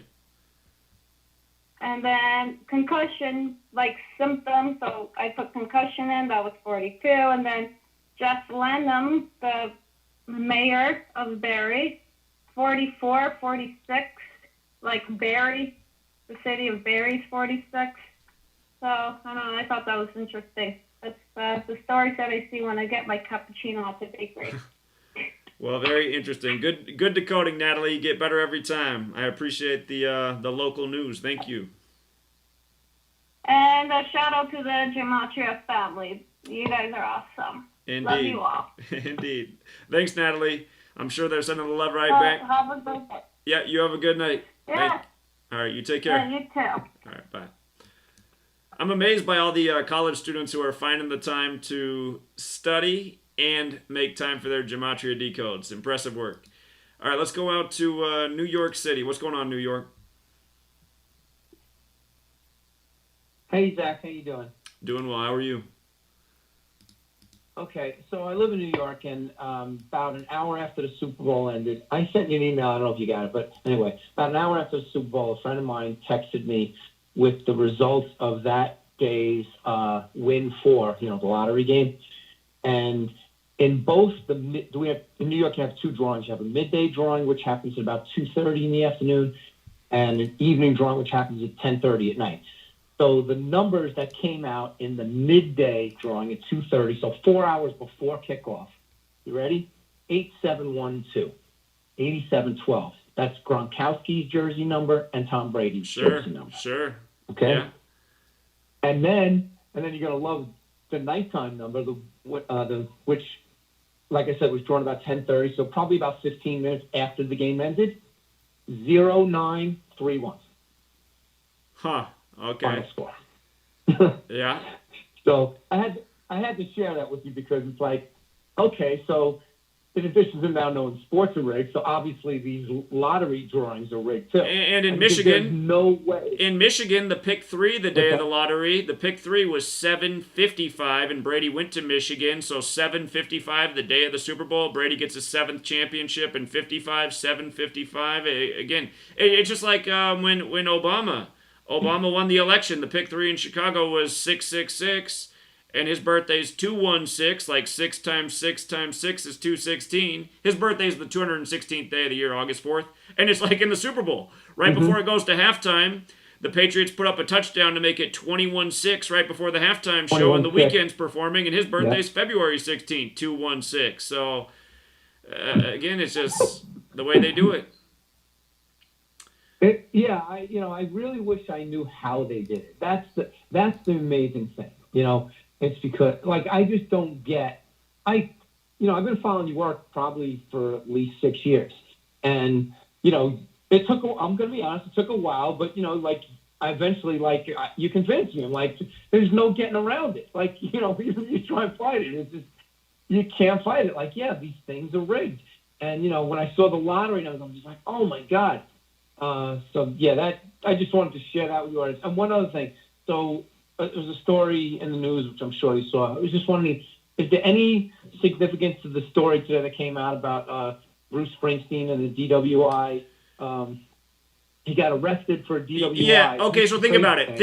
That news here. I already got it. I covered it on my. I didn't do a video on it, but again, Bruce Springsteen's highly associated with the Rock and Roll Hall of Fame. He's always a bit part of the ceremony. So his DWI from November 14th, they said it was from, the day leaving 47 days left in the year, like Rock's 47. They saved that news for today, and today's the day they announced the Rock and Roll Hall of Fame inductees. And I don't know if you noticed, but this year's Rock and Roll Hall of Fame inductees, there's a major focus on black artists on 10/2, like 102. And again, slavery's 102, the N-word's 102. CNN's article about it even had Amanda Gorman in there, and her name's 102. And again, she's the woman who spoke before or during the inauguration, I should say. But Bruce Springsteen, also one of his better known songs is The Streets of Philadelphia, which equals 102, and maybe there's a little riddle with that. But yeah, it's not an accident that they saved his news for the day of the Rock and Roll Hall of Fame induction nominees. It's just all part of the way they do things. And plus, I guess, Springsteen had to appear on Saturday Night Live, Biden's inauguration, and of course that stupid Jeep commercial during the Super Bowl. So that, well, let's hold this story until after the Super Bowl because Bruce has got some things lined up, And then I just figured I'd throw this out. I just saw a story on APP.com, which is Asbury Park Press. He's from Asbury Park area. And it's the only source I could find to this story that's saying that when he got arrested, he blew a 0.2, blood alcohol level or whatever. And the legal limit in New Jersey is 0.8. So it's only a quarter of the legal limit. And if that's the case, well, then why the hell was he even arrested? If this, who the hell knows what stories are true? No. It's because he blew a 0.2 and the limit's 0.08. So he was like over twice the legal limit. No, that's not how the story was reported. The story was that he blew a. Oh God, I have to find it again. But it said it was that he was a quarter of the legal limit. Oh, really? Okay. Well, I know that police officers still, with their discretion, if they think that you're intoxicated, they can give it to you anyway. So that happened to my buddy actually. I'm looking at it. I'm looking at it right now. It says Springsteen blew 0.02. Okay, so it was a quarter of legal limit. Yeah. Yeah, and 0.08 is the legal limit. So I was wondering if, there any with the 2 and the 8, is there anything with those numbers? Who the hell knows? It probably is. There might be. I'd have to think about it more. So. Okay. Yeah. The reviews for Extendivite are We went into the commercial. We'll be right back, everybody. Sit tight. September 20. Extendivite works in keeping my blood pressure in the normal range. I've been using Extendivite for many years now. May 2018. Great product. I use regularly and I rarely get sick. March 2018. This product has relieved what appeared to be angina pain in my chest and shortness of breath after climbing stairs. I'm quite happy about it. February 2018. My husband, son, and I have been using this product for a few months now, and we have noticed an improvement in our joints and blood pressure. Tell us your story. Get Extendivite today. To order, call 1-877-928-8822. That's 1-877-928-8822 or visit heartdrop.com. Extend your life with Extendivite. Hey folks, guess what the #1 phrase that Life Change Tea receives by email? You ready? We love this tea. We love this tea. Time after time, week after week. We love this tea. Life Change Tea gives you more energy, a beautiful cleansing, and fulfills its slogan perfectly. The tea that makes you go. So if you want to be on your health game, log on to getthetea.com and order Life Change Super Strength Tea. Packages come in a 1-month supply, and when you brew this stuff, wait until you see the results. Aren't we all about the results? And with a lot of people's health struggling, we can use a little bit of help. Doctors will tell you disease starts in the gut. So log on to getthetea.com. That's getthetea.com. Be our next email saying, I love this tea. I love this tea. Get the tea at getthetea.com. Helping America one tea bag at a time. Travis Cook, America's Evil Genius, here to invite you to join us every Tuesday afternoon here on Truth Frequency Radio. No, on our show you will not see a bunch of 3-piece suits or a cocktail party, and you certainly won't see a bunch of inside the Beltway banter. But you will see eye-gouging, crotch-kicking, no-holds-barred political discussion, the likes of which you won't see anywhere else in media. America's Evil Genius. We come to you every Tuesday from the outskirts of war-torn St. Louis, Missouri, where there's always a good race rider sex scandal just around the corner. Join us every Tuesday, 3 p.m. Eastern, 2 p.m. Central, and noon on the left coast right here on TFRlive.com. America's Evil Genius, Travis Cook, on TruthFrequencyRadio.com. You're listening to the Truth Frequency Radio Network. No hate, no hype, no fear.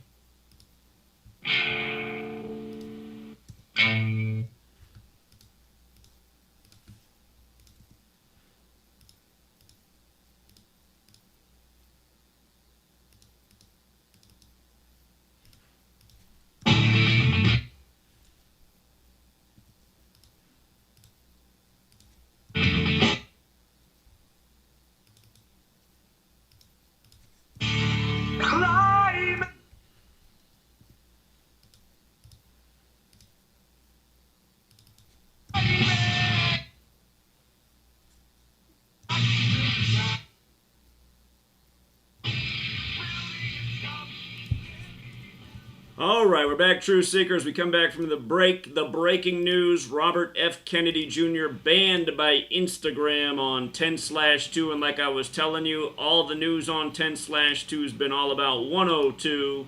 And would you believe the gematria of Instagram? Of course it is 102. So no doubt he's been banned for, speaking out against vaccines because that's his thing. And at the rate censorship goes these days, I could be banned just for even bringing this story up. Again, right as the Super Bowl concluded, you guys, I got a strike on my main channel, which is why we're broadcasting on Gematria Effect Sports tonight. And it was funny what they did, because they banned me for the video I'd made a few days earlier about 19-year cycles and why Joe Biden, and the current Congress passed the $1.9 trillion in stimulus for COVID-19, and it was about 19-year cycles. And we'd been talking about how Brady would win his Super Bowl 19 years after his first over the state of Missouri, where he beat the St. Louis Rams, this time from Kansas City, Missouri, the Chiefs. But 19 years later, right as that Super Bowl concluded, they banned my video on 19-year cycles, where I hardly even talked really about COVID-19, but they said the video violated their medical policies, and I lost my appeal. I appealed and said the video was about 19-year cycles and order out of chaos, and I don't see how that violates the medical policies, but they wrote back and said it did, and they were upholding the strike. And again, it's just par for the course. I mean, I've lost 19 channels truly to date, and I imagine it's only a matter of time until I lose my 20th channel. But it's just such a joke. I mean, you're not allowed to have your own opinion. Me saying, that I have defied the mask orders for the last year and have been perfectly healthy, that's violating the medical policies, sharing my own true life story on YouTube. And I really do think YouTube should rename their platform to something more like Central Authority Tube or Authority Tube or Only the Authority Tube, because it would just be so much more appropriate. You're only allowed to be you if you're sharing things like irrelevant cat videos and, you can't share anything else that's personal or about you unless it's straight up establishment. But Robert F. Kennedy Jr. banned on Instagram on 10/2 like 102, and Instagram's 102. And if I'm not mistaken, Instagram's controlled by Facebook. And we know Mark Zuckerberg's a Jesuit pawn. And again, the Jesuits love their 102, and there's been a number of Kennedys who've died in Jesuit rituals or even killed other people supposedly by accident, like the Chad Pedwick incident or whatever it is. Whatever that equals is 201 with Ted Kennedy. And, I gotta say, I've reached out to Robert F. Kennedy, and I know he's a real person here. Here's a real story. My mom's into Shackley vitamins, and she used to always listen to his show Ring of Fire, and she kept sending him emails about how he needed to try out Shackley vitamins, and he actually ordered Shackley vitamins directly from her. And she kept the check. She never even cashed it. It's like her favorite. It's like her badge of honor that Kennedy ordered some vitamins from her. But yeah. Anyway, my mom. This is her big hero right now, Robert F. Kennedy. She likes all the work he's doing, speaking out about vaccine and vaccine injuries. And today, for his work, banned by big tech, by the numbers, the way they do it. So. I don't know why we're getting all this feedback on the line. But anyway, let's go back out to the callers. A lot of people on hold. Let's keep it moving, you guys. You're doing a great job keeping it to a minute. And next up, Dayton, Ohio. What's up, Dayton? Zach. Yo. Hey, what's up, man? Can you hear me all right? I'm on speaker. I hear you just fine. How you doing? Good. Hey, I called either last week or 2 weeks ago, and I brought up the Dan Marino stuff. Do you remember? I do, yeah. Yep. Okay, so I went, I did a bunch of research on that. So his middle name, Constantine. Constantine was a Roman emperor, and I forget the year, but the date they said he began his rule was July 25th, like 25/7, the 55th prime. And there's so much between Marino and Brady. So Antonio Brown's first game with Brady at the Patriots, they played the Dolphins on Marino's birthday, and they won 43-0. Okay. And like even the box score is even crazy. But then I just wanted to point that out. I think I'm new to this. I'm a year in, but I know there's a ton of stuff there. I just think that stuff would pop out to you a lot easier. But then also with Brady winning 7, Revelation 17:7, which 17 being the 7th prime, it's about the beast with 7 heads and 10 horns. Like Brady just won 7 and 10 appearances. Yeah, that, and again, it's all Revelation related. By the way, in the Prime cipher, Revelation equals 15:12, like how you had number 15 verse number 12, and then you got the guy at the end of the game running around on the field with a tattoo on his chest that says Revelation 2:10 as Brady brings home the 2nd Super Bowl for Tampa Bay and his 10th appearance. So yeah, Revelation, again, that's their playbook. I've been saying it for years. They use Revelation like the way a football coach uses a playbook. So yeah, great observations. Yep. And so then one more thing. So with Brady winning 7, and 7 is the square root of 49, and then he wins it in 21, which is the 73rd or 73 being the 21st prime. So 4973 is the 666th prime. And I wasn't aware of his touchdown total going into the game. I didn't hear that until I think the next day I was listening to you, that he could have got to 666, and I'm really surprised he didn't now. I am too. But I am too. So I thought that was going to happen. That really ties in, I think, because Marino's nickname being Dan the Man, and 666 is the number of the man, and Brady's replacing. I mean, Marino is the quarterback in Florida, but not anymore. Yeah, very true. So yeah, I think Dan's on the hot seat, but I wanted to share some of those observations I found. Well, you're doing great work. Keep it up, friend. Appreciate it. All right, thanks, man. All right, yeah, you take care.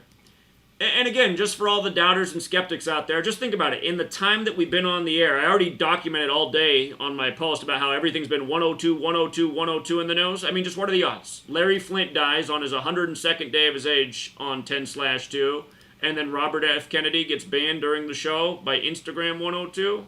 I just don't know where the Gematria critics, come from. I don't know how you guys feel like you have a leg to stand on, because you don't. You don't.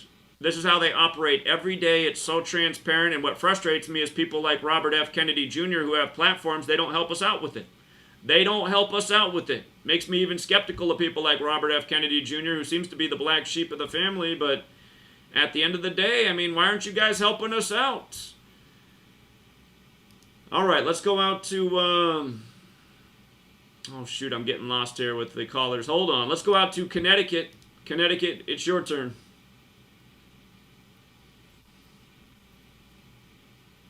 Connecticut, hello. 203.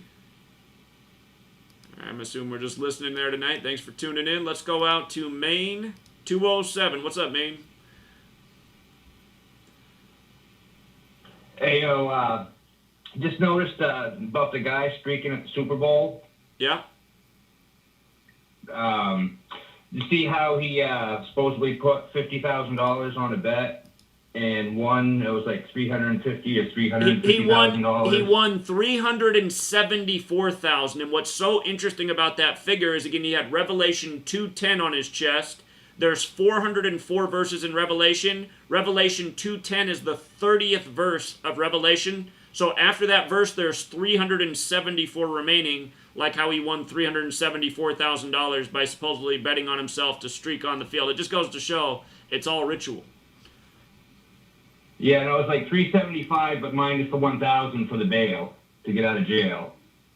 Yeah. So yeah, I just know if you covered that, I wanted to mention that. Indeed. So appreciate that, man. Thank you. All right. Yeah, have a good one. Yeah, you too. All right, let's go out to New York, Binghamton. Yeah, what's going on? Hey, man. I just wanted to call in and say something about the Super Bowl that I noticed in relation to Brady the GOAT. You know Baphomet, Baphomet, like the GOAT figure. Of course. Yeah. I noticed, like, I was researching Baphomet, and apparently his name, like, before it was Baphomet, it was Mahomet. Like, Baphomet is like a newer translation. And so there's only one letter difference between Mahomet and Mahomes. So you had Mahomes, which could be represented as maybe they're getting at Mahomes being like the Mahomet-Mahomes connection, being that Baphomet used to be like the name of Mahomes or something. Like, they took Mahomet and like it was translated to like Baphomet. If you go on the Wikipedia page, then you'll be able to like see that Mahomet and Mahomes are only just one letter difference, and like he's a GOAT. And then on the other side, you had Brady, which is he's regarded as the GOAT. Sure. So it's like you potentially, sure. Yeah. So you potentially have two GOAT references in the same game. Yeah. On top. I hear you, man. It's a great observation. And just in case people weren't watching the Super Bowl, at the end of it, Tony Romo predicted that Mahomes would go to 8 more Super Bowls, which would put him at 10. Like, this was Brady's 10th Super Bowl, and again, 55 is the 10th triangular number. And they were referring to Mahomes as baby GOAT. So, yeah, that's a really good observation. There's also a movie coming out this year called Baphomet.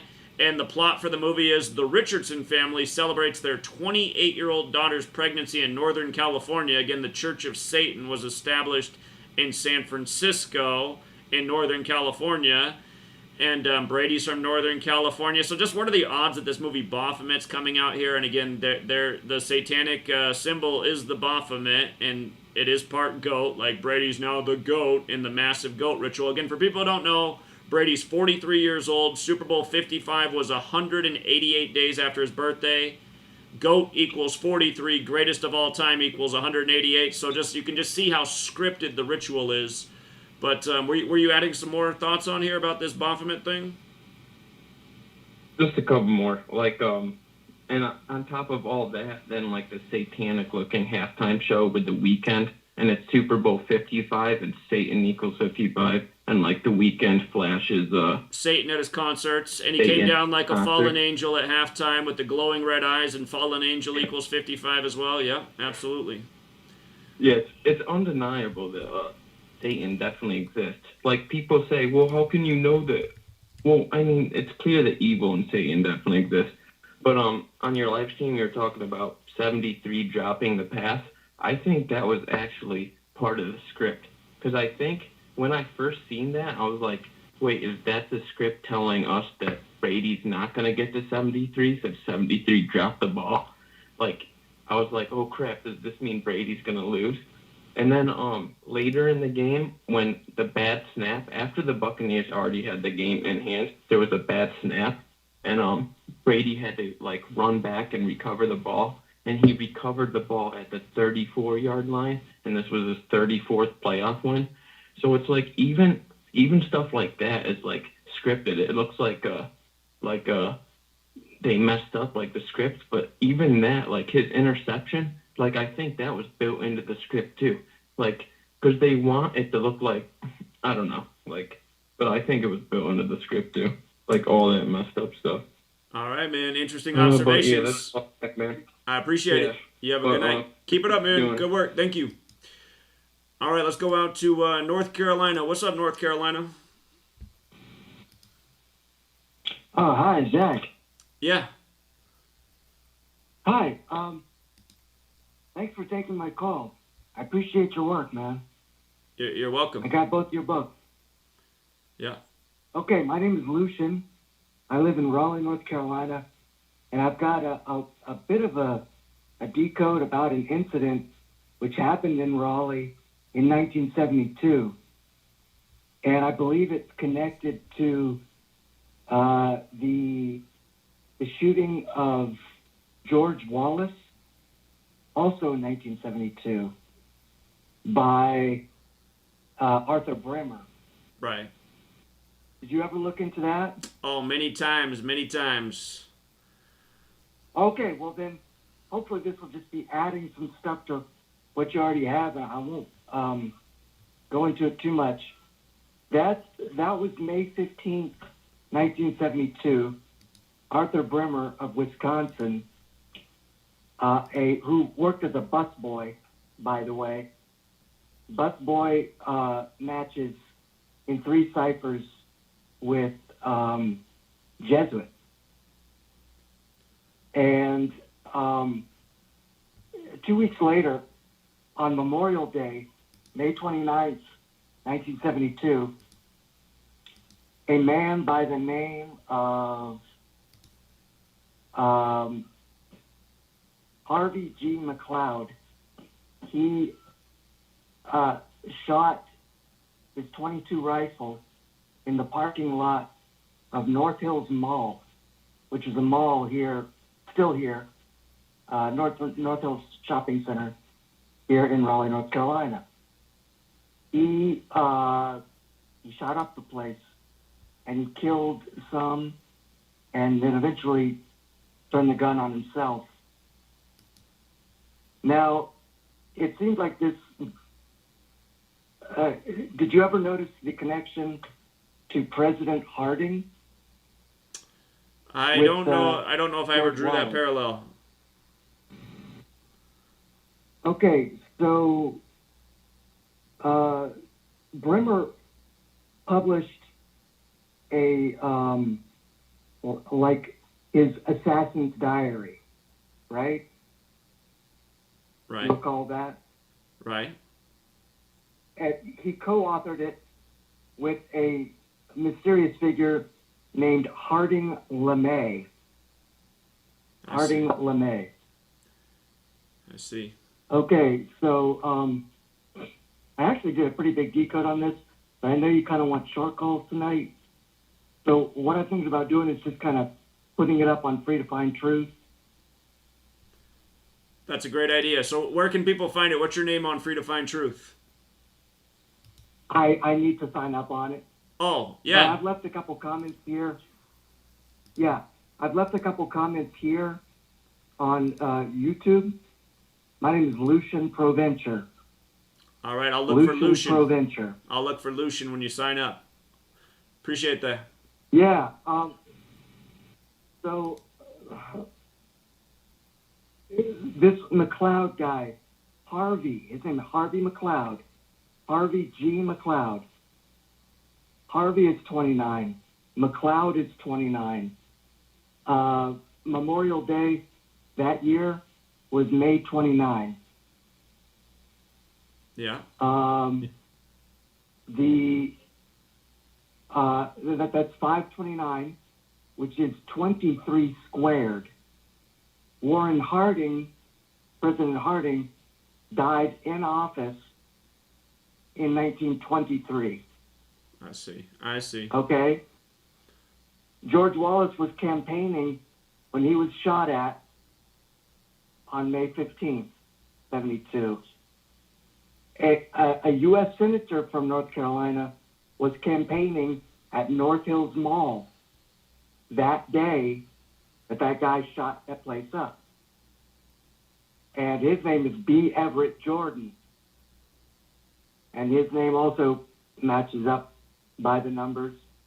He ended up being succeeded by Jesse Helms, who most people know.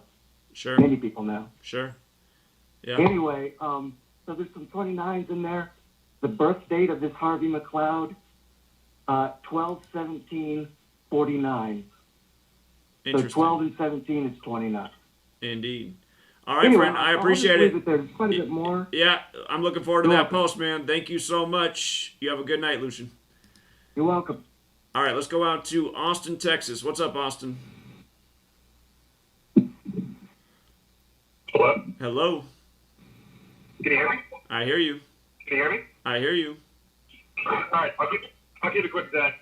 Basically, I'm calling right now about yesterday. It's kind of funny that all the 102 things are happening today, but yesterday I saw a Bleacher Report. And Bleacher Report put out that Patrick Mahomes is getting surgery, and what they said here is, let me actually quote it. It said that he's getting surgery on, and this was in quotation marks, a torn plantar plate, which just so happens to be 102, and I was thinking about that in regards to next season's Super Bowl. So, Yeah. there you go. Next year is the 102nd season. Yeah, very interesting. Appreciate that, man. Thank you. Exactly. Yeah. Yep, that's it. Have a good one. Yeah, take care, man. That's how we do it. Nice and efficient, relevant, topics relevant to the times. Again, I appreciate when you guys call in with these big D codes, but at the same time, they're too long, and especially if they're on a topic that's not going on right now, because that people are into stuff that's going on right now. I mean, so just try to stay current. You guys, there's a lot going on to focus on right now. What's up, Michael? How you doing, man? Hey, Zach, how's it going, man? It's going well, thank you. It's been a minute since I called in, but I just wanted to ask about the whole thing about the Phoenix, talking about the Phoenix rising from the ashes. Right. What is that like? What is that exactly? Like, what does that mean? Like, is there some kind of like history there, or what is it like? Well, it's an ancient concept, and again, Manly P. Hall, he wrote that the true founders of this nation, they refer to themselves as the Order of the Phoenix, and he says that's why what's really on the dollar bill is the phoenix, and a lot of people think the eagle's the bird of the nation, but really it's a phoenix, and he says that's how these people operate, essentially get rid of something, and then in its place comes something anew. And so it's a concept, and it fits right in with order out of chaos. It's like, destroy that, bring this about. That's the way they bring in their agenda. So. Right, because because they've had one of the wrestlers, and I think it was in AEW. I think he did some kind of promo, and he mentioned something. He was talking to, I think he was talking to I remember who he was talking to, but he mentioned a phoenix rising from the ashes. He said it in his promo. I think it was Jake the Snake Roberts. Sure. That motto is everywhere when you pay attention. It's used all the time, the phoenix rising from the ashes. I know it seems like every movie Disney's putting out right now references it too, so. It's just crazy. You hear it a lot. I heard it on that promo. I was just it's just so weird. Indeed. But that's all I had, though. All right. That's really all I had. Appreciate it, Michael. Have a good night, Have a good man. night. Yeah, see you. All right, let's go out to Illinois. What's up, Illinois? Zach? Yes. Yeah, it's Chris from Niles. What's up, man? Yeah, I just want to tell you that baby goat equals 73. What does? Baby goat. Baby they goat. refer Patrick Mahomes to baby goat. 7-3 over the baby goat, right? Yeah, makes sense. And another 216 reference, the national anthem was 2 minutes and 16 seconds. That's interesting. And I like Gonzaga to win the national title, and I'll tell you why. Gonzaga University in Spokane is the only Jesuit university in the world named after Saint Aloysius, and Aloysius equals 95, and the tournament is held on April 5th for the championship game, and it's the 95th day of the year. Well, and I will remind what I told people when they put out the rankings this year. For the first time ever, Gonzaga was ranked number 1 to start the college basketball season on the 119 date, and that's a big number there with the Vatican and Francis and the Jesuits, and they always be syncing up the college basketball with the Pope. So I don't think that's such a bad prediction, especially since this year they've made all the major programs trash, which has never happened before. So they're kind of clearing the way for this smaller Gonzaga school, which is the premium of the Jesuit basketball programs. So I hear what you're saying, man. And I got one last point. Mark Few, the coach of Gonzaga, he's in his 22nd season. Basketball. And I know how you talk about 22 being the master builder number. Basketball equals 22. So, yeah. And one more last final point. Mark Few is 58 years old because he was born December 27, 1962, and that's a big championship number. It is. That means he's also in his 59th year of life, and Pope Francis is 59. So, yeah, I hear what you're saying. All right. Thanks, Ed. All right, appreciate it, man. Have a good night. Yep. All right, let's go out to West Virginia. What's up, West Virginia? Oh, you know what, West Virginia? Just sit tight. I'm going to come back to you because it's about to be the commercial music. Sit tight. We'll be right back with West Virginia, then Arizona, then Denver, then Oregon, then Michigan, then Salina, Ohio, then Illinois, then Toronto, then North Carolina, then Van Nuys. Can never say that town. In California, then New Jersey, then Palo Alto, California, then Somerville. As long as everybody keeps it to a minute, we'll get to everybody. We've got an hour left. We'll be right back, everybody.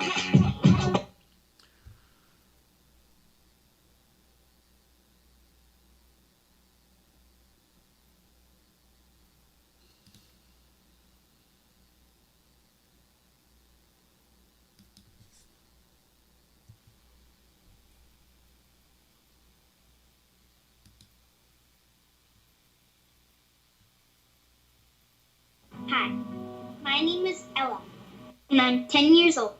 I'm one of the millions of children born to parents suffering from the sheeple virus. Symptoms include the inability to think for oneself, the attention span of a goldfish, and a strong belief in government and the mainstream media. It is estimated that 1 out of every 2 children are being raised by parents infected with the sheeple virus. But there is a cure. For as little as 19 cents per day, you can become a TFR supporter and help children like me get their daily dose of truth. Together, we will make sure every child has protection from deception. Building a case. I'm Lisa Lacera, Fox News. For hours today, House impeachment managers presented their side in the impeachment trial of former President Trump as they try to connect Trump's comments and tweets to the deadly riot at the Capitol. Former President Trump was described as the inciter-in-chief who put targets on the backs of members of Congress and his own vice president. He made statements lauding and sympathizing with the insurrectionists. Lead impeachment manager Jamie Raskin and other House Democrats unveiled security video of Vice President Pence and senators quickly ushered away and police audio of the January 6th breach at the Capitol. So we lost the line. We lost the line. Anthony, get back. House prosecutors say months of unproven allegations of election fraud and pressuring state officials to overturn results preceded the riot. On Capitol Hill, Jared Halpern, Fox News. A federal judge has ordered Dominic Pizzola, the man seen smashing a window at the Capitol with a police officer's riot shield, held without bail pending trial, saying he poses a danger to the community. If convicted on multiple felony counts, Pizzola faces more than 60 years in prison. The White House says President Biden has spoken by phone with President Xi Jinping of China, his first contact with Xi since taking office last month. And the first between Xi and any president since Xi spoke with former President Trump last March. The White House says they spoke about multiple issues, including battling the pandemic, and that the president pressed China on trade and human rights issues. Earlier today, the president issued new sanctions against the military leaders in Burma. The military must relinquish power it seized and demonstrate respect for the will of the people of Burma. He said a first round of targets will be announced later this week. The president also called for the release of members of parliament, including Nobel winner Aung San Suu Kyi. America is listening to Fox News.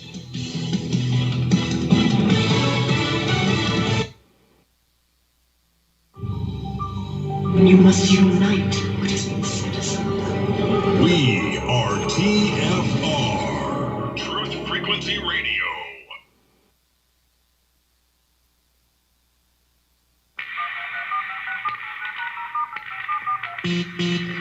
Condition orange. Condition orange. Situation Delta in effect. Please enter your agent number now, followed by the hash key. We have to create culture. Don't watch TV. Don't read magazines. Don't even listen to NPR. Time comes when silence is betrayal. More for themselves and less for everybody else. But I'll tell you what they don't want. They don't want a population of citizens capable of critical thinking. They don't want well-informed, well-educated people capable of critical thinking. They're not interested in that. That doesn't help them. Think for yourself. Question authority.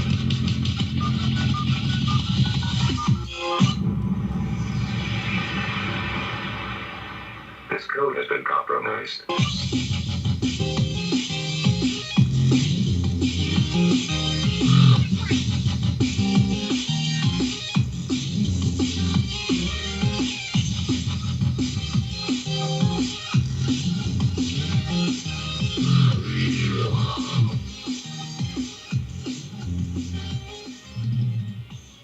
All right, we're back, True Seeker. We got an hour left, and before I go back out to the callers, I just want to remind about what we said on January 2nd, 2021 to start the year. We said it's very clear that it's the Jesuits who control Bitcoin, and I predicted that on Valentine's Day we'd see Bitcoin at a value of $45,000. And the reason I said that is because the supposed founder of Bitcoin, Satoshi Nakamoto, he's 45 years old right now. His birthday's April 5th. No one even knows if this is a real person. But his birthday's 4/5, he's 45. Nakamoto in Gematria equals 45 like Bitcoin. And I said, look at this. Valentine's Day is exactly 45 weeks after his birthday. So when we said this on January 2nd, Bitcoin's value was at $33,000. And I said, what are the odds that it's at $45,000 on Valentine's Day? So here we are 4 days from Valentine's Day, and the value is $45,000 right now. We'll see if they keep it right about there on Valentine's Day. But again, the reason it's clear it's controlled by the Jesuits is because it hit its record high on 2/1, January 2nd, the second day of this year to start 2021 in the 21st century. And that's that big Jesuit number. That's that big boss Jesuit number, 21. Not to mention there's 21 million Bitcoins. So again, Bitcoin is a controlled currency. It's not what all the young people think, that it's some like hacker coin and some totally independent secure coin. It's another Jesuit operation to familiarize people with electronic currency, which is what they want. They want their one world, totally surveillance currency. And they can do whatever they want with the Bitcoin value. You see how sporadic it is, how fast it can crash, how fast it can climb back up. I mean, just the other day it crashed all the way down to 22,000. Had you invested this? And with that said, let's go back out to the callers. I see they've cut off our stream. If you're struggling with the stream on YouTube, you can listen live at TFRlive.com, the website where we're streaming. It should be nice and clear over there. All right, let's go out to West Virginia. What's up, West Virginia? I got a couple questions for you. If you haven't noticed, in the community, the Daytona 500 is a big topic. So the Daytona 500 this year, Bubba Wallace running the 23 car, Tom Brady 23, Michael Jordan 23, who also co-owns the car. I was just kind of curious if you got any input on this. Bubba Wallace equals 31 also. Yeah, I haven't done any work on the Daytona 500, but they script these car races the same way. There's some people in the community who've killed on NASCAR because they got some knowledge there. I remember Bubba Wallace, the last time we were hearing about him was supposedly the noose found in his garage, which was a false alarm. I might go back and look at how that story lines up with all this. There could be something there. So It's actually like a hoax saying that he could potentially win. That was like the big hoax last year is what they said, and that's kind of what's going on right now. That's why I was curious. Sure. Yeah, I mean, I'd have to do the research, and I haven't, but I'm sure the riddles are there, man, so keep it up. Alrighty. I appreciate it. All right. Yeah, you have a good night, man. Take care. All right, let's go out to Phoenix. Phoenix, what's up? Hello? Hello, you're on. Oh, sweet. Okay. I just wanted to say you're amazing. I've been speaking with Jeremy. I've been awake, but not to the Gematria. I've only been doing it for about a week. I was a competitive tennis player for a long time, Division I athlete, played at the USC with Ronald Jones, was doing decodes with Jeremy as far as that went, and won big on the Super Bowl because of your picks. Well, I mean, I followed your advice, and I've seen a lot of your videos now and did some of my own decodes on tennis today, and it's just incredible to see how rigged the sports are. Indeed, indeed. And they definitely rigged tennis, too. The last time I did a tennis match was when I think Djokovic won Wimbledon, but, I mean, it was in the bag for him, so. Well, so, yeah, it's definitely, as the draw goes on, it's looking good for Nadal. But just today, it was the 12 seed against 37 in the world, and it's just amazing that they made that the second round. Everything lined up, and even though it went to 3 sets and it wound up being 6-4 in the third, it was like so obvious it's rigged. They don't even have umpires anymore. They're doing everything electronically. And, well, they have a chair umpire, but everything electronically as far as like when you want to challenge a line call. Sure. So it was like once it was coming to the wire, all the calls were going the way they were supposed to go, and foot faults were happening. Just things that, they're not supposed to happen that way. Sure. But when you know it's rigged, it does. Indeed. Just like on the 1 yard line. Definitely. Oh, I was going to call you about a couple things regarding the Super Bowl as well. Because obviously the Ariana Grande thing with the 7 rings and the Tom Brady 118. I went to Ariana Grande's album to see which track it was listed at. It was number 10, track 10. Amazing, isn't it? In his 10th Super Bowl, he gets a 7th ring. That's how they do it. Oh, yeah. It's incredible. And then so there was another connection with 55 because the running back coach, some ritual, I'm sure you could decode it with Todd McNair. The USC, the article, it came out on 2/5. And it was about how he's 55 years old, and he was in the Reggie Bush era. There was some NCAA violations, allegedly, and how he was going through a lawsuit and couldn't get a job, but suddenly he winds up as the Tampa Bay Buccaneers running back coach, and now he's getting a ring at 55, Super Bowl 55. Like, it's ridiculous once you can see all of it. Indeed. Yeah, very great observations. I got to ask, it sounds like you have an accent. Are you from the UK? No, it's actually, this is the craziest thing that happened to me. So I had so much at USC go on. Like, I got kicked off my team for no reason, had a full scholarship, played tennis competitively at a high level for 10 years, was recruited. I don't have to get into, I don't care about all of that stuff. Sure.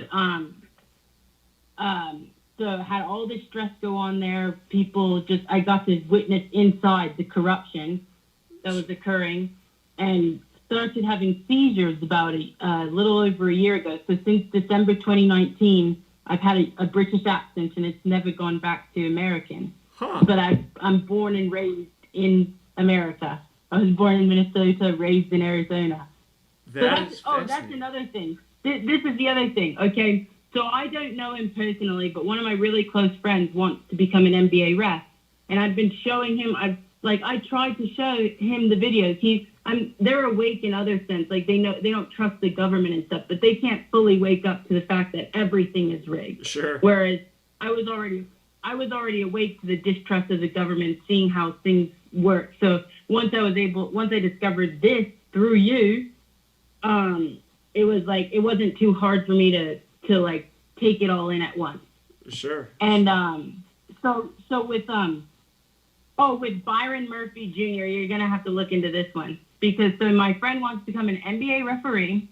He's best friends with Byron Murphy Jr., who's the starting defensive. What is he? The cornerback on the Arizona Cardinals. So he went to his draft party. What did he get drafted? 2019? I think it was 2019.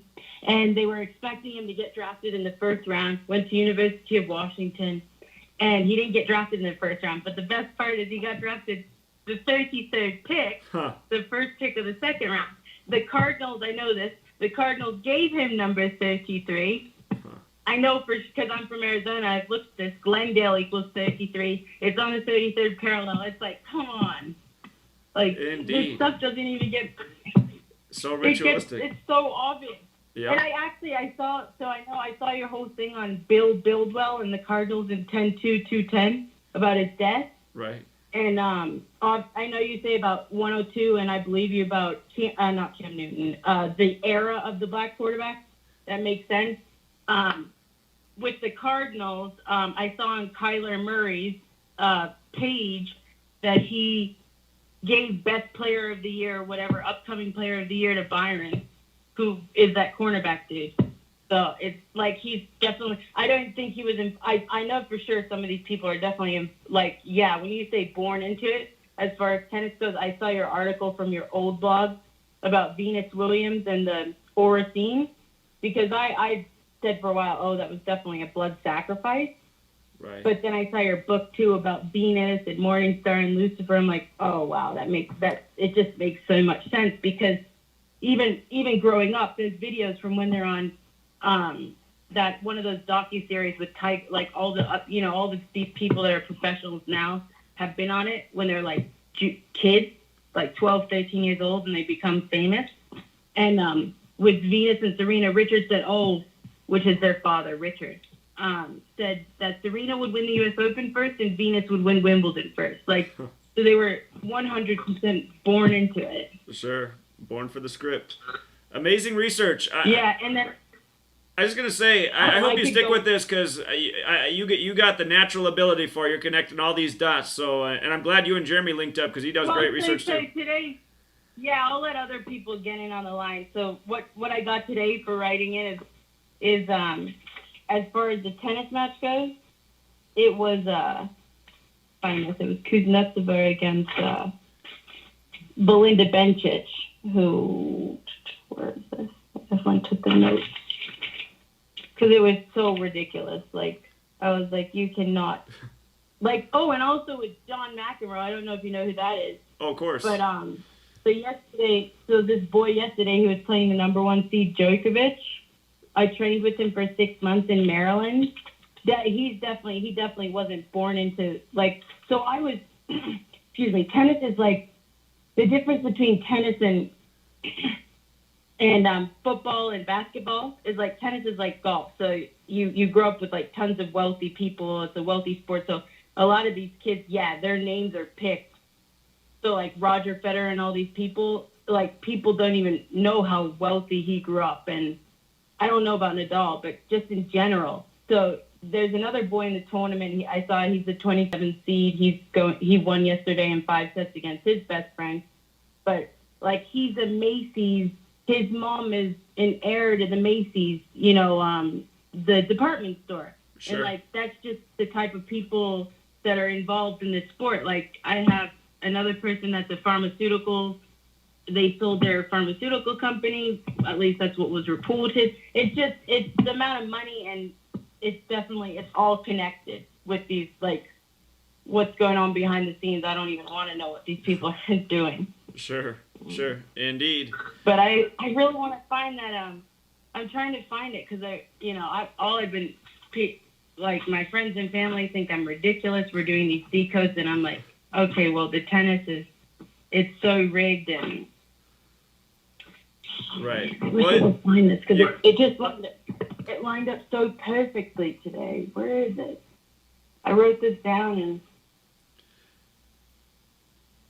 it was like she was the. I'm sorry. It's okay. It reminds me of when I started. I used to have a notebook of notes too, so I know how it is flipping through all the notes. But yeah, I was gonna say, if you keep winning and showing your family that you're ahead of the outcomes, I mean, they'll probably come around eventually. So some people it takes a while. No, that's the thing. I feel like they cannot fully wake up. You know, it's like 1 minute they'll believe me when I show them something, and then the next day they wake up and they think it's ridiculous. Sure. Yeah. Cognitive dissonance. Well, I'll definitely be calling it again, and I follow your Patreon. I've gotten 2 people I ordered your book just a week ago. I don't know if my other friend ordered it yet, but definitely I know someone else that ordered it, so I've been trying to get the word out. Thank you. But I also feel like some of your followers too, I want people to like wake up. I feel like some people they're asking me for pics now and stuff, but I don't want people to be degenerate gamblers just thinking that sports aren't rigged. Right. Yeah. People are motivated by money, not so much by truth. That's just part of the way people's minds are structured. So, yeah. Well, if you want to call us back again. But anyway, I just wanted to. Yeah. Yeah, your work's amazing, and I just wanted to let you know, thank you, and I watch you as much as I can. I can't. I mean, it's not surprising that YouTube strikes your channel. And the other thing is, you said you're out in Washington. My freshman year at USC, I had to do a group project with the Nordstrom Air. And that weekend, she was going to the Seattle Seahawks game. I see. Very interesting. Yeah. Well, I appreciate the call so much. I look forward to your next call, too. Keep up the great work. Thank you. Oh, yeah. I'll definitely be calling it again. All right. Thank you. Yeah, you have a good night. Bye. All right. Let's go out to Denver. What's going on, Denver? Denver? Hey, Zach. What's going on? Hey, how are you? All right. Hey, Passover is coming up March 27th, coming up very early this year. And I'm a Hebrew, and I called you many times. So I follow the Torah, and I also go to the spiritual principles, or you call it the organic side. But you expose the hell out of the Babylon side, which is also called a subplot message, which you've been exposed as, many, many ways. But the whole thing, too, is a tree of knowledge of good and evil. Well, my question is for you, brother, do you have any kind of escape plan out of that Babylon system? Or are you just going to keep exposing it? And obviously, are you going to be sucked along the way with it? Or do you have a way out of it? I don't have an escape plan. I mean, unless it's wake enough people up to help end this system, which is my goal. So I'm not sure that that's an achievable plan at this point, but I'm going to keep working at it as if it is. But, I just feel like I'm on a sinking ship and I'm going to go down with it because I'm trying to get other people to wake up. And I guess I'm just trying to do my part to get people to stop what's in place, but again, it seems that people, they just want to go down with the ship. So I see what it is, and I just realized the situation. I'm going to go down with the ship too if I can't get people to wake up. But like a lot of people are in my ear saying, Zach, you're doing that Einstein definition of insanity. You're just doing the same thing day after day, and it's not enough. And I realize that, but I don't know what else to do yet. So what are your thoughts? Well, my thoughts are I follow the Torah. I keep the Sabbath to the Sabbath. I enjoy the time with my family. I enjoy delighting with God and being holy. And also, I look for a Passover. So we have the Passover Seder. We enjoy the meal with Yeshua. He's the Lord, of that feast. And, it's called a wheel within a wheel within Ezekiel, the prophet. That's what I said. There's a main plot, kingdom of heaven, kingdom of God. Subplot, tree of knowledge of good and evil, also Babylon system, goes all the way back to that. So it was done in the past, will be done again, and there's nothing new under the sun. But I think, that's why I like Yom Kippur. There's 7 destinies laid out. If it's called the day of the Lord, or you show up in that day, or the day of God, the day of the Lord, Jesus says, only my Father knows that day. It's all referring to Yom Kippur. So I dress up in white. Me and my family, we represent God. We go in a holy place. We pray all day. We fast. And we ask God what he has for the next 12 months. Subplot, obviously what you expose, Jesuits, Illuminati, Freemasons, defective Hebrews, they went to the other realm of death. And that's what their allegiance to. It's called the Fallen Ones, 1/3 of the angels. Lucifer has many titles, realm of death, false government, or you see Mount, another false government, but it says the kingdom of God, kingdom of heaven will break all these other governments. But somehow, some way, what we learned, you're in the 42.5-month year mark, the book of Daniel, book of Revelations, called times and a half. So it's real easy. It's always going to happen when these triggered events keep happening, earthquakes, famines, also, war, the Red Horse War, destruction keeps coming. On the subplot, it doesn't look too freaking good, you know what I mean? And that's obviously what you're exposing. But the problem, you got some insanity, freaking lunatics that gave allegiance to the realm of death or 1/3 of the fallen angels. Or I think you said it was called aliens. There's so many titles like what you saw on the other side. But the whole thing is, too, yeah, that ship will go down. But that's the whole thing. That's why I ask you, see, I don't know, any principle in the Word of God, it's like, well, you talk about the Sabbath, but do you keep the Sabbath? Do you celebrate, with your wife? And, do you pray over your wife? Do you pray over your children? Do you celebrate that Sabbath day? You don't work. You keep it holy. You know what I mean? And that's all God called you and created you to do. I see what you're saying. I see what you're saying. God, Yeah, I kind of caught the gist the first time you said it. So you're saying, like, essentially, are you doing the things in this world to essentially, save yourself in the spiritual realm when the boat does sink? And I think those are good things for people to think about. But yeah, my focus is more on this world that we live in and what we can do to escape the spiritual hell they've put us in. But those are all the things you're supposed to do in the Bible, and it sounds like you're doing all that. And I suppose I work every day of the week, so I wouldn't say that I'm necessarily observing the Sabbath. But at the same time, I'm transparent about my beliefs. I don't necessarily think the Bible's true. I think it's a good slave book, and it's a good belief system to keep people slaves and doing the things the tyrants want us to do. But again, I think really what everyone should be doing on the Sabbath is getting the truth out and helping overthrow the system rather than, just focused on their own life and, what the slave book tells them. But so... Well, Zach, you got 6 days a week, right, to do all that, what you've been doing. And that's not enough. I need 10 days a week, it seems like. Rest that day. It's a big blessing to you and your family. And then when you go back to that, circumstance of what you've been called to do, I think God will empower you to do even more, you know what I mean? But like I said, in Hebrew, don't get me wrong, brother, we live daily. We believe everything in this world right here and now on earth. Christianity keeps talking about death or I'm going to get raptured, I'm going to go to the mothership. Well, that comes from the realm of death. So, no, we don't believe in that. Brother, it's called the Olam Haba, the world to come. And afterwards, you come back in a reincarnated body. That's different Hebrew, understanding. But yeah, we don't know how's your marriage going? How are you treating your wife? How's your children going? Are you prospering? Are you keeping the Sabbath? Are you helping the widows? Are you helping the orphans, the stranger, the father, the widow? Or everything outside that you're supposed to call to do. But the subplot message is really, really sad because they took the message that Yeshua preached and everything, and they destroyed it.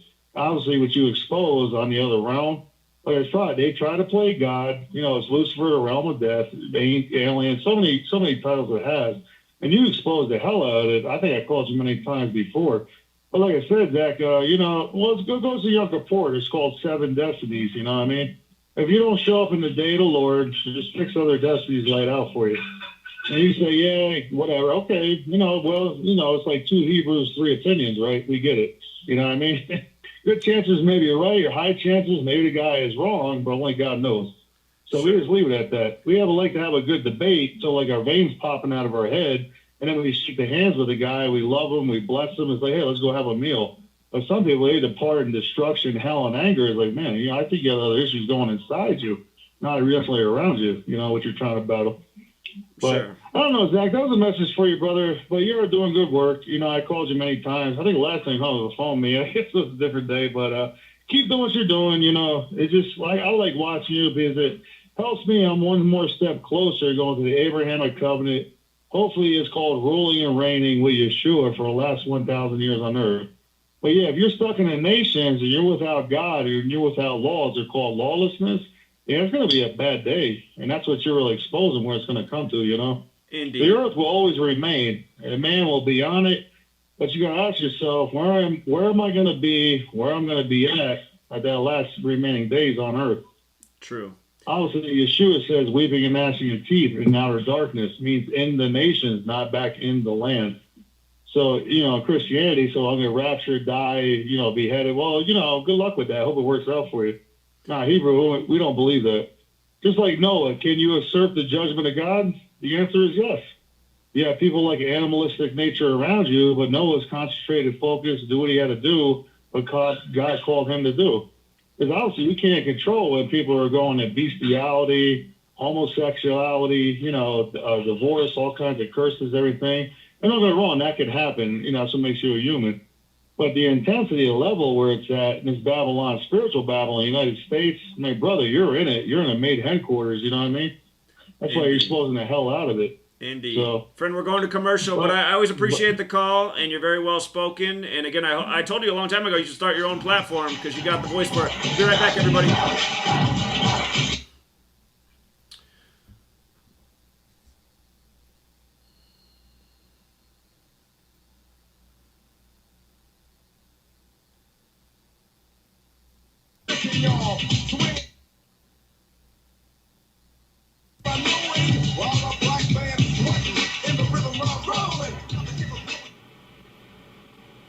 It's amazing how people have been raving about iAlife all over Facebook. They've been posting their testimonials just because they want to get the word out because it's worked so well for them. If you're not familiar with iAlife, it's a 99% pure CBD oil. But the secret is the synergy between the hemp and the ayahuasca vine, the non-psychoactive component of the ayahuasca tea. We recently received an email from a wife whose husband has Parkinson's.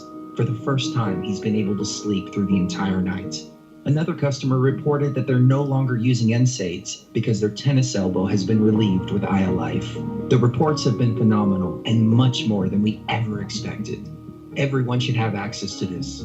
That's why if you head on over to ialife.com right now and use coupon code TFR, we'll give you $5 towards your order. And we'll even ship it worldwide. That's ialife.com, AYAlife.com. Hey, it's Grace. Can we talk about something serious for a minute? Your age. Getting old has its perks. But remember, being a few years younger, your hair was thicker, you didn't have so many wrinkles, that extra weight wasn't haunting you, and you just felt better. Well, we can't turn back the clocks and go back 10 or 15 years, but you can start feeling and looking 10 or 15 years younger with Nature's Youth RSF. It's a doctor-formulated daily supplement that helps your body maintain its peak performance and fight the aging process. Imagine sleeping better, looking better, and feeling better. See how Nature's Youth RSF has helped thousands of people just like you at nature'syouth.com. Nature'syouth.com. Imagine how it will feel when your family and friends are asking you what you did to look so good. Your secret will be Nature's Youth RSF. It's time to start looking better and feeling better. Learn more and order your Nature's Youth RSF at nature'syouth.com. That's nature'syouth.com. That's nature'syouth.com. Once in a decade, a true story comes along that remembers the future. After 6 Amazon bestsellers, I have completed the epic Birth Trilogy, a true story of Earth. By reading the Birth Trilogy, you will journey with the characters from the origin of Earth to its final destiny in a white-knuckle ride that combines the intrigue of Tom Clancy with the epic scope of Prometheus and Interstellar. You will learn more about the purpose of life, the mystery of death, and the true nature of your soul than you thought possible. The Birth Trilogy is now available on Amazon and Kindle. The audio version is a free bonus when you buy the paperback, so even if you're not a great reader, don't worry about it. I read it for you. Use the Amazon app today and buy the Birth Trilogy, spelled B-E-A-R-T-H, or search for my name. I'm Brooks Agnew.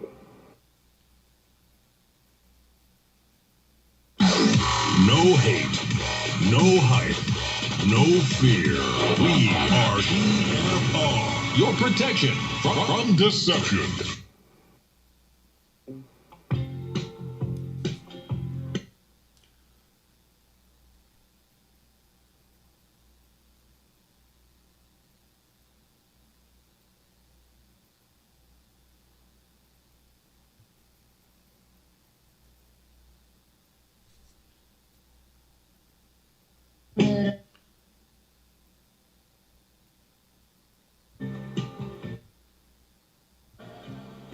All right, we're back, True Seeker. We're taking your calls for the final 30 minutes. And again, if you guys can keep it to one great thought, one great question, we'll get through a lot of voices here. And again, one more thing I want you guys to think about is just how much worse censorship gets by the day. Part of the reason I switched what I was doing in life and started speaking out in 2013 is because after the Sandy Hook shooting, there were calls for censorship in the mainstream to shut down these voices online questioning things.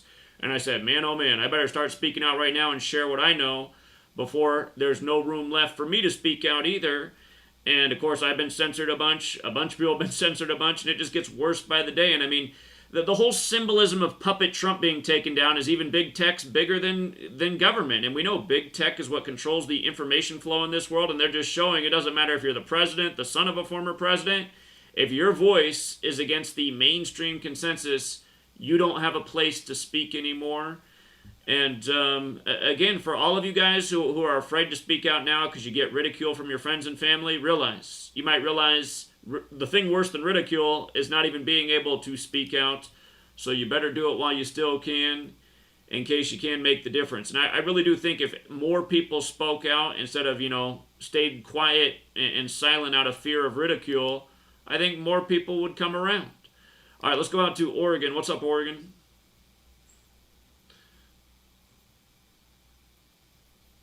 Oregon, hello.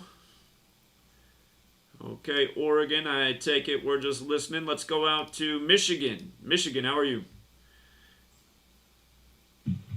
Hey, what's good with you, my man? Hey, what's up?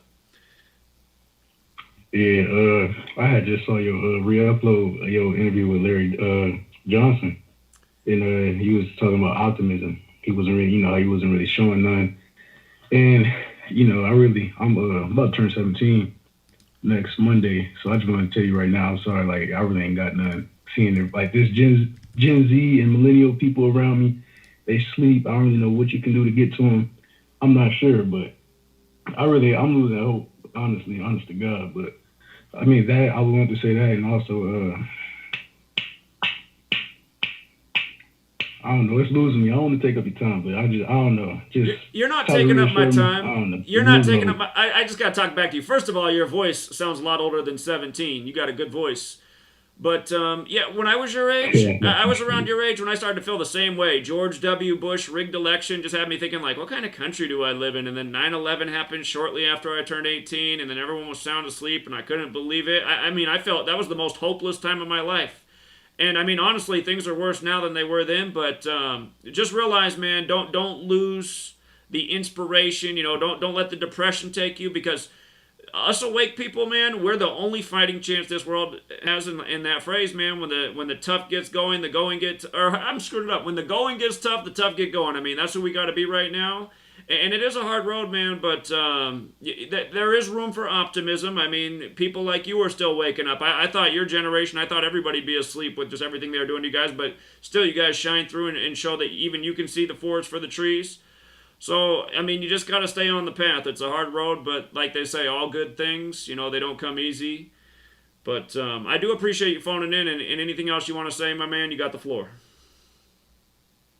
Oh, no, that's probably it, but I appreciate it for sure. All right, man, you stay strong out there. You got a strong voice. I can't believe you're 17, man. But, stay strong, man. So, you sound good. Yeah. Okay. All right, take care, man. See you. Yeah. Yeah, I know, man. It's disappointing times, but, hey, if anything's going to change, it's going to be us. Let's go out to Ohio. What's up, Ohio? Hey, Zach. Hey. Hey, I just had a conversation with I want to make 2 points here real fast. I just had a conversation with my brother earlier today. He's only about 15, and we were talking about, I was trying to share him with this information and stuff, and he he was really kind of like, I guess today in school they just learned about Rome and what's the lupus, the wolf thing, the on the post that you guys made on the site. The Lusa, what's the goddess's name? The Lupa Ricia or something? It's escaping my mind right now. Anyways, like, I guess today they just learned about that whole thing with Rome and Julius Caesar and all that stuff, which seems strange because it seems like maybe they're even coordinating the school curriculum to go with what's actually happening. And also, I just wanted to say regarding the Super Bowl, Julius Caesar was born on the 12th of July, and then he died on March 15th. And that reminds me of the 12 versus 15, the Brady versus Mahomes. And also, Julius Caesar died at 55, so it was Super Bowl 55. So I think whatever they're planning, whatever they're planning here. Yeah, so I think that Rambo he may be onto something real big here, and I'm really expecting to see something either on the 15th of this month or maybe even the 15th of next month. Sure, we better watch out for the 43rd day after Brady's 43 goat ritual too. That's February 12th. You saying that just made me realize that's the day Bill Gates, who was born in 55, set up his vaccine alliance, Gavi, July 12th in 99. So I'm going to have to go back and take a look at that. As they say, all roads lead to Rome. So I appreciate that observation.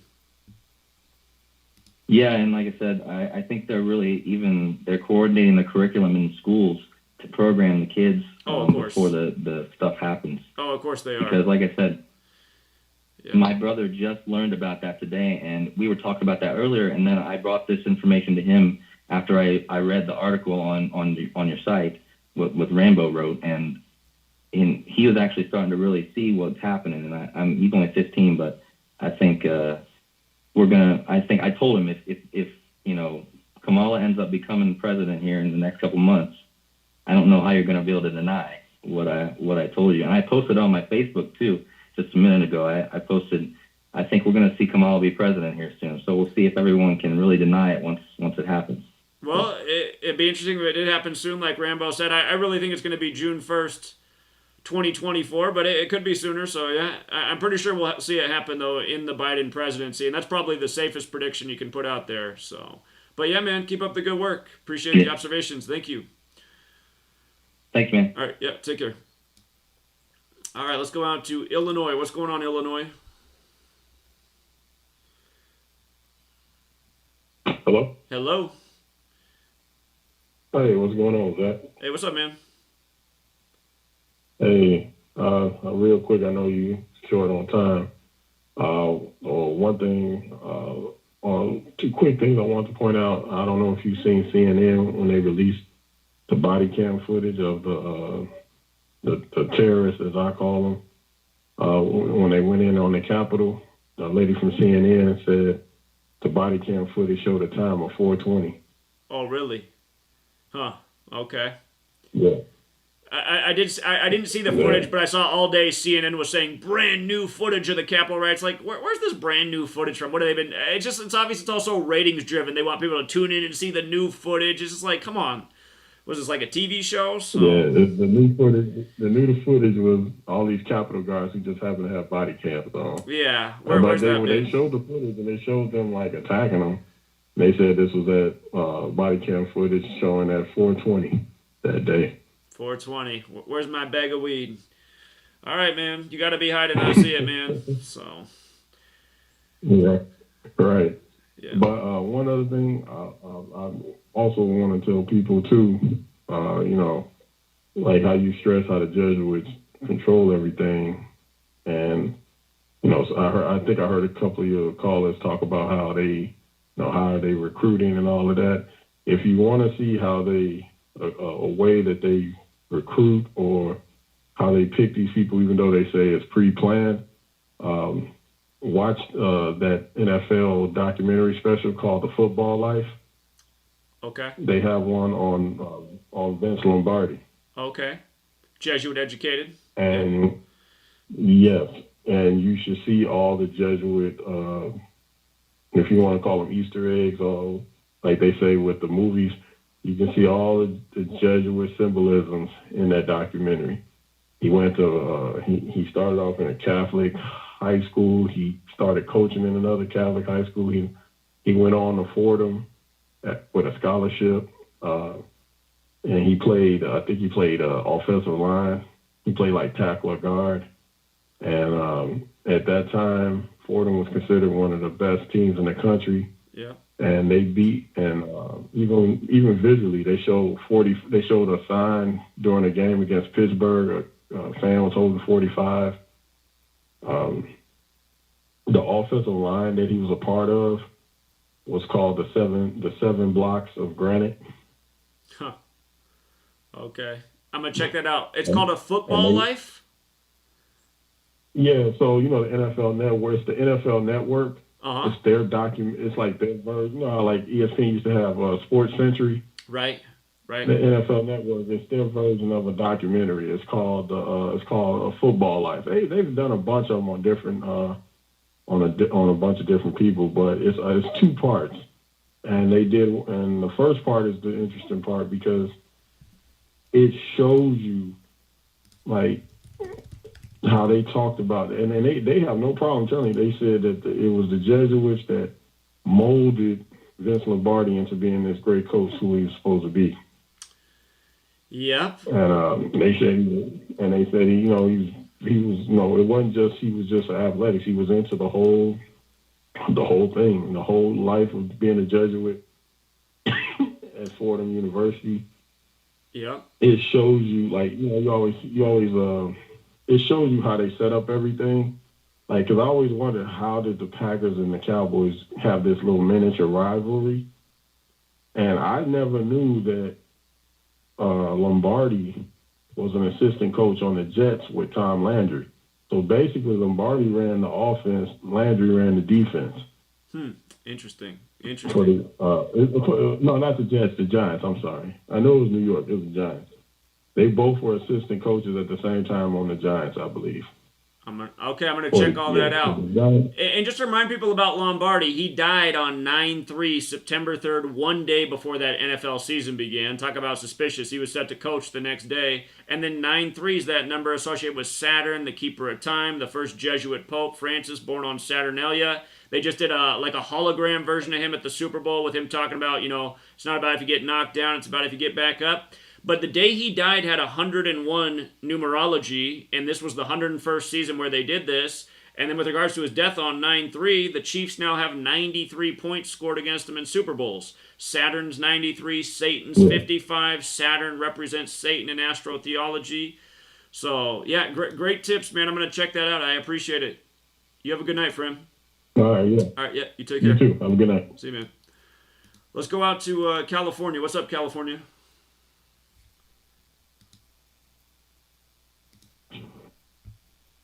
California, Palo Alto. Hey, Zach. Hey. Hey, Zach. How's it going? It's going well, thank you. I appreciate it. So I actually just sent you 2 quick screenshots on Messenger. I was really curious about your comments on it. It had basically an entire diagram connecting the CIA with the Holy See. It had Divide and Conquer, Hidden Hand. Now hold on. Military industrial complex. Hold on. Is Messenger on Facebook? Is that Facebook Messenger? Is that where that is? Yes, sir. Okay, I go back and look for it. All right. So many places to check messages for. Okay. Go ahead. Yeah, and it was just really interesting in terms of how it was all diagrammed, and they even some of the prominent people, I would say, just in the truth community, whether they're real or fake. I mean, they even mentioned like David Icke, Donald Marshall, Alex Jones. I mean, they had it all. They had PSYOP scripted out. I mean, it's a whole complete map. Yeah, it was pretty. They had it also. I know you mentioned They Live and movies like that. They had stuff like Jeff Bezos and Elon being connected to AI with Draco and Brill and stuff like that, and how it was kind of connected to Saturnalia. It's all there. It's very interesting.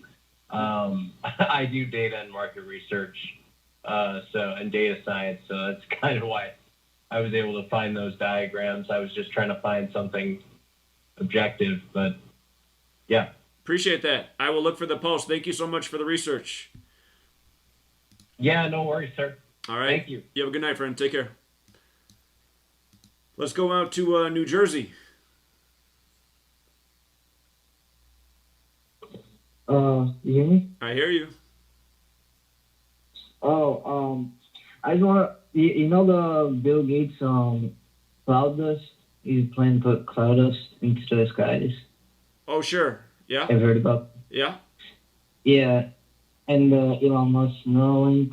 Right. How the V has the nanotech, if it's injected to a human being, it goes up to a brain for quote unquote no reason. They don't know why, quote unquote, why they go to the brain, which is the pineal gland is located to shut up the mind's eye to damage the pineal gland.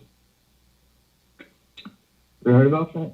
I have heard about these things. Yeah. Yeah. What else?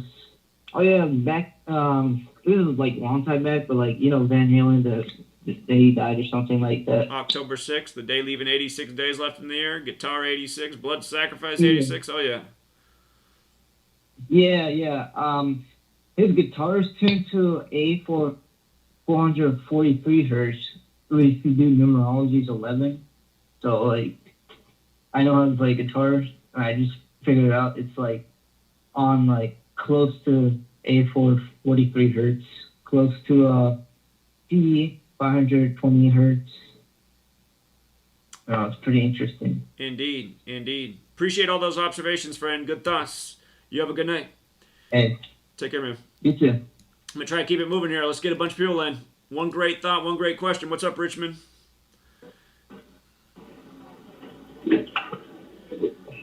Richmond? Just listening. Just listening? All right, friend. Thank you. Have a good night. Let's go out to Maryland. What's up, Maryland? Hello? Hello. You're on. Hey, Zach. How are you? Doing well, thank you. That's good. I just wanted to thank you and compliment you on everything that you're doing, bringing the truth out about everything. And I've been kind of aware of Gematria, but I just stumbled upon your channel on YouTube like last week, and I've been binge watching some of your videos and stuff like that. And I'm trying to learn more about Gematria. If I gave you a name, could you do a quick summary of that? Sure. What's the name? What's the name? Could I give it to you where nobody could hear it but you? Yeah, email it to me, numbergamesbook@gmail.com. Numbergamesbook@gmail.com. Send me an email, and I'll do it. I'm going to move on to the next person, friend, but I'm looking for that email. I'll do it for you. I'm legally blind, so I want to. Well, actually, I'll just give you the name. I'll just give you the name now. It's the first name is William. The middle name is Calvin, and then the last name is Mynett. Mynatt. Okay, I got it here. William Calvin Mynett. Yeah. I will search for it. Nothing pulled up right away on the search by that name. So, but I will do some research. Okay. And then the other thing I wanted to ask you, and you may have touched on this, but I may not. I don't think I heard it. But as far as Trump is concerned and what his actual role is in this Q movement and stuff like that, what are your thoughts on where, as far as it relates to that stuff? What relates to what? Trump and Q? Yeah. So Trump again, and Jesuit. Where all this is kind of heading. Trump is Jesuit educated. QAnon has that gematria of 201, like the Jesuit order. And again, Q's whole purpose was to keep people believing in the system that sells them out every day. So it's taking people looking for the truth and then pointing them right back to the system that sells them out and tells them to trust the plan while lying to them every day and giving them this far-fetched lie that's just so fun to believe in. So again, it's just keeping people enslaved to this system. I mean, that's all it is. That's what they want. They want people continually believing in the system and not breaking out of the matrix. That's all Q is. Right. So. Oh, good. And then the other one is LeBron and Kobe. Is there a connection gematria-wise between those two? Well, again, LeBron passed Kobe in points scored the day before his death in Kobe's hometown, Philly. And there's a lot to it. I'd encourage you to go back and find the videos I did I'd encourage you to watch the video I did the day before Kobe died on how many people died for Kobe's last game. And then how Kobe died the next day. So all those videos are still up on Gematria Effect Sports if you can figure out a way to watch them. But yeah, there's a lot of connections there. And again, from the day that when the Lakers won the finals on Father-Daughter Day this year, this past season, and that was exactly 41 weeks after LeBron's birthday, and Kobe Bryant equals 41, and he died at 41, and the word King's 41, and LA's 41. So yeah, major rituals, friend. But I appreciate you calling in. You have a good night. Okay. All right. Thank you. Yeah, take care, man. See you. Bye-bye. All right, let's go out to Texas. Texas, you're on. Man, I'm just listening. Good conversation tonight. Appreciate that, man. Thanks for always tuning in. You take care out there. Let's go out to Santa Ana. Hello? Hello?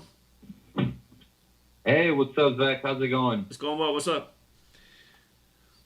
I just had a quick comment. I'm kind of new with Gematria. I've been following you now for a few months. Everything that you've been saying is on point. So I just I emailed you. I signed up for your Patreon. You've helped me out win some games. But I sent you an email on a decode. I don't know if I'm reaching or not. So I'm just going to lay it out for you. So I predicted that maybe Lil Wayne could possibly die. Only reason why, because he has that murder code into his name. Lil Wayne equals 38, just like murder does. He's also 38 years old. And then, you know how he's referred to as like Mr. Carter or whatever. He has that famous song, Mr. Carter. Well, that equals 42, just like, Black February and the N-word and, everything else that follows up with 42. So that's what I sent you out. So, yeah, man, that's all I have for today. He also has the history of seizures, so we'll keep an eye on that. Yeah, and his birthday is the day the Jesuits were recognized by Rome, September 27th. But, yeah, he's 38 years old right now, so we're definitely watching Lil Wayne. Right after he turned 38, he had those federal charges, but then Trump dropped the federal charges for him. So, yeah, we'll keep an eye on it, man. Yeah, and then just another little side note, he had released, was it 2019, 2020, I think, either 2019 or 2020, brought out an album called The Funeral album. That was all synced with Kobe. It was. Yeah. So, yeah, I appreciate it, man. I'm going to let some more people get in, but yeah, good work. You take care. Great work, bro. See you, man. Yeah, have a good night. All right, let's go out to Nick in California. What's up? Hey, Zach. Yeah, how you doing? Pretty good. So I'm actually an 18-year-old in California. If you can believe it or not, it's rough out here. Everybody's asleep. So I want to make it really quick for you. So I had a question about young Pharaoh. Is he legitimate? Like, does he have good points, or is he a shill? He's very divisive. He's very racist. I thought what he really did a few months ago was pretty gross, because he was lobbying for Trump real hard, and he's getting people to believe in the political system. And then after Trump lost, he came out and he said, I was working with white people, and now that the election's over, I'm going away from the white people because they're white devils, or he said something like that. It's just like, what is your message right now? That you'll sell out for money and politics, and now you're. And it's just so, and it could be a coincidence or not. His channel was established on the 201st day of the year, that big Jesuit number. And I ask how some of these channels get away with what they do, because the things he says I can't say, man. My channel would get taken down. So he seems to be able to. He's on a different. Yeah, he's on a true. different set of rules than I'm on. I know that for sure. So. So my only other follow-up question about Young Pharaoh is that his older lectures bring a historical context that has nothing to do with today, and I feel like it has to do with gematria and all, because I think I'm under the impression that gematria is alternative visions of our history can put into perspective. This is the kind of things that they don't say now, especially in the school system. Like the caller earlier was saying, how the school system programs the youth to believe and to be ready for imminent events that are planned. And I really agree with that. Yeah. Especially from a San Diegan. Yeah, all people say things that are true. He has some good points out there. I appreciate the call, man. You have a good night. Yeah, of course, man. Right. Yep, yeah, take you care. too. All right, Colorado, you're our last voice tonight because the show's only got 20 seconds left. So, Colorado, you're taking us out. What's up? Oh, come on. He hung up. Well, that's the end of... Hey, you know what? It was that same caller 3 times, and every time I went to him, he hung up. What is that about, Colorado? That must be some kind of phishing thing or something. So, that's the end of the show, you guys. Again, every Wednesday night, 3 hours. And thank you to the people who kept it real efficient. One great thought. We got through a lot of people tonight. And next week we'll be on GematriaEffectNews, assuming they don't suspend me again. So, we'll leave it there. Until next time.